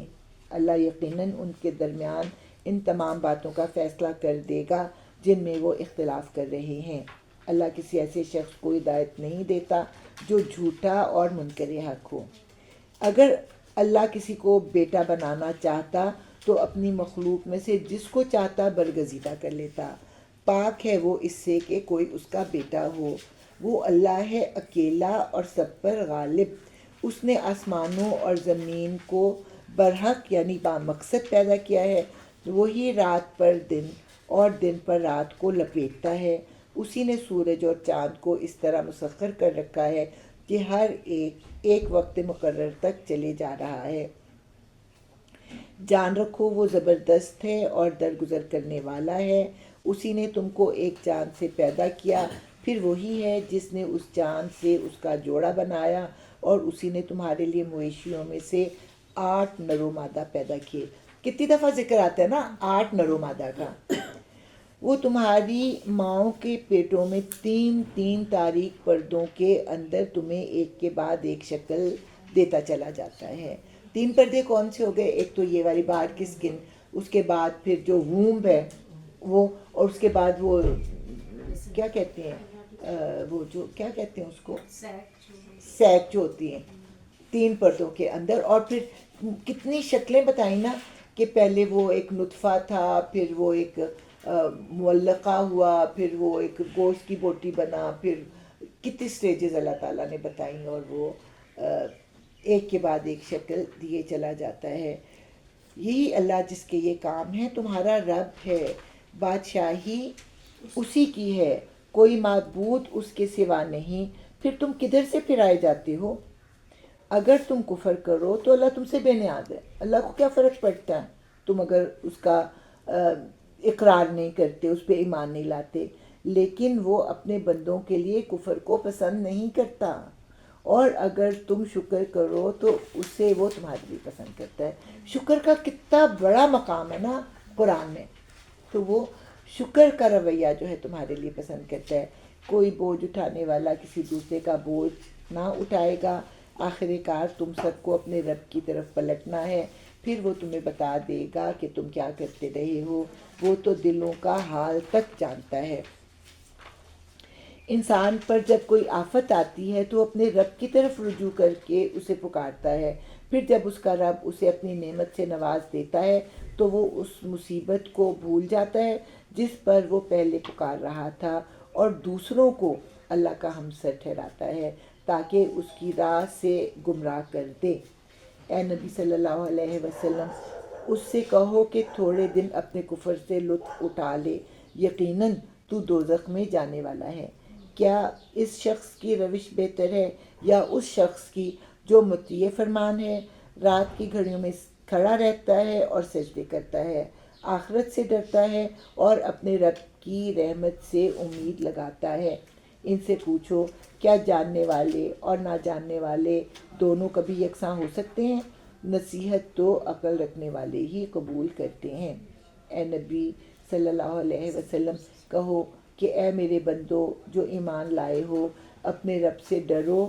جن لوگوں نے اس دنیا میں نیک رویہ اختیار کیا ہے ان کے لیے بھلائی ہے، اور خدا کی زمین وسیع ہے، صبر کرنے والوں کو تو ان کا اجر بے حساب دیا جائے گا۔ یعنی ایک طرح سے جو نا ہجرت کی طرف توجہ دلائی جا رہی ہے۔ اے نبی صلی اللہ علیہ وسلم ان سے کہو مجھے حکم دیا گیا ہے کہ دین کو اللہ کے لیے خالص کر کے اس کی بندگی کروں، یعنی دین خالص اللہ تعالیٰ کو چاہیے، اور مجھے حکم دیا گیا ہے کہ سب سے پہلے میں خود مسلم بنوں۔ اگر میں اپنے رب کی نافرمانی کروں تو مجھے ایک بڑے دن کے عذاب کا خوف ہے۔ کہہ دو کہ میں تو اپنے دین کو اللہ کے لیے خالص کر کے اسی کی بندگی کروں گا، تم اس کے سوا جس کی بندگی کرنا چاہو کرتے رہو۔ کہو اصل دیوالیے تو وہی ہیں جنہوں نے قیامت کے روز اپنے آپ کو اور اپنے اہل و عیال کو گھاٹے میں ڈال دیا۔ یعنی اگر ہیڈ آف دا فیملی بھٹکا ہوا ہے تو وہ اپنے نیچے والوں کو، اپنی آل اولاد کو اپنے ہی راستے پر لے کے جائے گا نا، اور پھر وہ ان کو کہاں لے کے جائے گا؟ آخرت میں، گھاٹے میں۔ خوب سن رکھو یہی کھلا دیوالیہ ہے۔ ان پر آگ کی چھتریاں اوپر سے بھی چھائی ہوں گی اور نیچے سے بھی۔ یہ وہ انجام ہے جس سے اللہ اپنے بندوں کو ڈراتا ہے۔ بس اے میرے بندو میرے غضب سے بچو، بخلاف اس کے جن لوگوں نے طاغوت کی بندگی سے اجتناب کیا، یعنی طرح طرح کی ان کو جو تھیں لالچ دیے جاتے رہے، ان لالچوں سے بچ کے انہوں نے میرا انتخاب کیا اور اللہ کی طرف رجوع کر لیا، ان کے لیے خوشخبری ہے۔ بس اے نبی صلی اللہ علیہ وسلم بشارت دے دو میرے ان بندوں کو جو بات کو غور سے سنتے ہیں۔ جو بات کو غور سے سنے گا اسی کے دل پر اثر ہوگا نا، اور اس کے بہترین پہلو کی پیروی کرتے ہیں۔ بال کی کھال نہیں نکالتے، بات سمجھ میں آتی ہے تو بہترین طریقے سے اس کو پورا کرنے کی کوشش کرتے ہیں۔ یہ وہ لوگ ہیں جن کو اللہ نے ہدایت بخشی ہے اور یہی دانش مند ہیں۔ اے نبی صلی اللہ علیہ وسلم اس شخص کو کون بچا سکتا ہے جس پر عذاب کا فیصلہ چسپاں ہو چکا ہو؟ کیا تم اسے بچا سکتے ہو جو آگ میں گر چکا ہو؟ البتہ جو لوگ اپنے رب سے ڈر کر رہے ان کے لیے بلند عمارتیں ہیں، منزل پر منزل بنی ہوئی، یعنی کہ پینٹ ہاؤسز ہے، جن کے نیچے نہریں بہہ رہی ہوں گی۔ یہ اللہ کا وعدہ ہے، اللہ کبھی اپنے وعدے کی خلاف ورزی نہیں کرتا۔ کیا تم دیکھتے نہیں کہ اللہ نے آسمان سے پانی برسایا، پھر اس کو سوتوں اور چشموں اور دریاؤں کی شکل میں زمین کے اندر جاری کیا، پھر اس پانی کے ذریعے سے وہ طرح طرح کی کھیتیاں نکالتا ہے جن کی قسمیں مختلف ہیں، پھر وہ کھیتیاں پک کر سوکھ جاتی ہیں، پھر تم دیکھتے ہو کہ وہ زرد پڑ گئیں، آخر کار اللہ ان کو بھس بنا دیتا ہے۔ در حقیقت اس میں ایک سبق ہے عقل رکھنے والوں کے لیے۔ اب کیا وہ شخص جس کا سینہ اللہ نے اسلام کے لیے کھول دیا اور وہ اپنے رب کی طرف سے ایک روشنی پر چل رہا ہے؟ دو روشنیاں ہیں، ایک تو قرآن کی روشنی ہے اور دوسری روشنی اللہ تعالیٰ خود اپنے دل میں پیدا کر دیتا ہے، اور اچھائی اور برائی کا فرق پتہ لگنے لگ جاتا ہے۔ اس شخص کی طرح ہو سکتا ہے جس نے ان باتوں سے کوئی سبق نہ لیا۔ تباہی ہے ان لوگوں کے لیے جن کے دل اللہ کی نصیحت سے اور زیادہ سخت ہو گئے اور وہ کھلی گمراہی میں پڑے ہوئے ہیں، کہ ہر اگلی آیت ان کی نافرمانی میں اور اضافہ کرتی ہے۔ تو ایسے لوگ جو ہیں وہ گمراہی میں پڑے ہوئے ہیں۔ اللہ نے بہترین کلام اتارا ہے، ایک ایسی کتاب جس کے تمام اجزاء ہم رنگ ہیں، اس میں کوئی اجنبی چیز نہیں۔ اللہ تعالیٰ جب اپوزٹ چیزوں کا بھی ذکر کرتے ہیں تو اتنی خوبصورتی سے ان کو مکس کر کے کرتے ہیں کہ وہ نیچرل محسوس ہوتی ہیں۔ جنت کا ذکر، ساتھ میں دوزخ کا ذکر، برے لوگوں کا ذکر، ساتھ اچھے لوگوں کا ذکر، اللہ تعالیٰ کے انعامات کا ذکر، اللہ تعالیٰ کی سزاؤں کا ذکر۔ تو اس کے تمام مضامین جو ہیں وہ ہم رنگ ہیں، اور جس میں بار بار مضامین دہرائے گئے ہیں کہ اگر کسی کو ایک طرح سے بات کی سمجھ نہیں آتی تو اس کو دوسری طرح سے بات کی سمجھ آ جائے۔ اسے سن کر ان لوگوں کے رونگٹے کھڑے ہو جاتے ہیں جو اپنے رب سے ڈرنے والے ہیں، پھر ان کے جسم اور ان کے دل نرم ہو کر اللہ کے ذکر کی طرف راغب ہو جاتے ہیں۔ یہ اللہ کی ہدایت ہے جس سے وہ راہ راست پر لے آتا ہے جسے چاہتا ہے، اور جسے اللہ ہی ہدایت نہ دے اس کے لیے پھر کوئی ہادی نہیں ہے۔ کہ اللہ تعالیٰ نے انویٹیشن سب کے لیے بھیجا، مگر جنہوں نے اس کو ریجیکٹ کر دیا تو پھر ان کے لیے کوئی ہدایت نہیں ہے۔ اب اس شخص کی بدحالی کا تم کیا اندازہ کر سکتے ہو جو قیامت کے روز عذاب کی سخت مار اپنے منہ پر لے گا۔ کبھی کوئی آفت آنے والی ہو تو ہم کیا کرتے ہیں؟ سب سے پہلے اپنا چہرہ بچاتے ہیں نا، لیکن اس دن جو سب سے پہلی مار پڑے گی ان کے چہروں پر ہی پڑے گی۔ ایسے ظالموں سے تو کہہ دیا جائے گا کہ اب چکھو مزہ اس کمائی کا جو تم کرتے رہے تھے۔ ان سے پہلے بھی بہت سے لوگ اسی طرح جھٹلا چکے ہیں، آخر ان پر عذاب ایسے رخ سے آیا جدھر ان کا خیال بھی نہ جا سکتا تھا، پھر اللہ نے ان کو دنیا ہی کی زندگی میں اس رسوائی کا مزہ چکھایا، اور آخرت کا عذاب تو اس سے شدید تر ہے، کاش یہ لوگ جانتے۔ یعنی کہ نافرمانی کا بدلہ دنیا میں بھی ملتا ہے، اور آخرت کا عذاب تو ہے ہی ایک ہونے والی چیز۔ ہم نے اس قرآن میں لوگوں کو طرح طرح کی مثالیں دی ہیں کہ یہ ہوش میں آئیں۔ ایسا قرآن جو عربی زبان میں ہے، جس میں کوئی ٹیڑھ نہیں ہے۔ اللہ تعالیٰ کے جو احکامات ہیں وہ اتنے واضح ہیں کہ ان کو سمجھنے میں کوئی غلطی نہیں ہو سکتی، تاکہ یہ برے انجام سے بچیں۔ اللہ ایک مثال دیتا ہے ایک شخص کی، تو وہ ہے جس کی ملکیت میں بہت سے کج خلق آقا شریک ہیں جو اسے اپنی اپنی طرف کھینچتے ہیں، اور دوسرا شخص پورے کا پورا ایک ہی آقا کا غلام ہے۔ کیا ان دونوں کا حال یکساں ہو سکتا ہے؟ الحمدللہ، مگر اکثر لوگ نادانی میں پڑے ہوئے ہیں۔ اس مثال سے میرے ذہن میں ایک نقشہ ابھرتا ہے کہ کچھ کالج کے لڑکوں نے ایک کمرہ لیا ہوا ہے اور انہوں نے ایک خادم رکھا ہوا ہے۔ ایک جو ہے کہتا ہے میرے جوتے پالش کرو، دوسرا کہتا ہے مجھے دیر ہو رہی مجھے ناشتہ بنا کے دو، تیسرا کہتا ہے کہ وہ پانی گرم کیا کہ نہیں نہانے کے لیے۔ یعنی ایک ہی وقت میں مختلف لڑکے اس کے اوپر روب ڈال رہے ہیں، اور ہر ایک کہہ رہا ہے کہ میرا کام جلدی سے کرو۔ تو یہ ایک آسان زندگی ہے کہ ایک شخص صرف ایک ہی کا غلام ہے اور وہ اسی کا کہنا مان رہا ہے، کہ وہ کہتا ہے اچھا میرا پانی گرم کر دینا، اور جب میں نہا رہا ہوں گا تو میرے کپڑے استری کر دینا، اور ساتھ میں میرے جوتے پالش کر دینا، اور پھر میں آؤں گا نہا کے تو پھر میرا ناشتہ بنا دینا۔ اب دونوں واضح ہو گئی نا چیزیں۔ تو اسی طرح کہ وہ اولاد لینے کے لیے ایک دیوی کے پاس جا رہے ہیں، اور پھر گھر آئے تو پتہ لگا چلو تھوڑے دنوں کے بعد اولاد عطا کر دی، اب دولت کی ضرورت ہے، اب کہیں اور جا رہے ہیں۔ تو اسی طرح ٹکرے مار رہے ہیں، کبھی ایک طرف اور کبھی دوسری طرف۔ اور الحمدللہ ہم اپنی جائے نماز بھی چاہتے ہیں، اور اللہ تعالیٰ سے دولت بھی مانگ لیتے ہیں، اولاد بھی مانگ لیتے ہیں، ہدایت بھی مانگ لیتے ہیں، سب کچھ مانگ لیتے ہیں۔ تو کس کی زندگی ہے جو کہ آسان ہے؟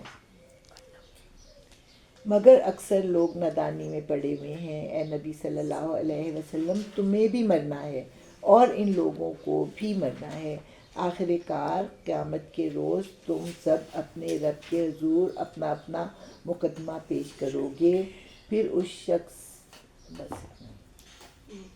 آگے وہ سپارہ شروع ہو رہا ہے 24۔ چلیں الحمدللہ سپارہ پورا ہو گیا۔ آج فوزی آپ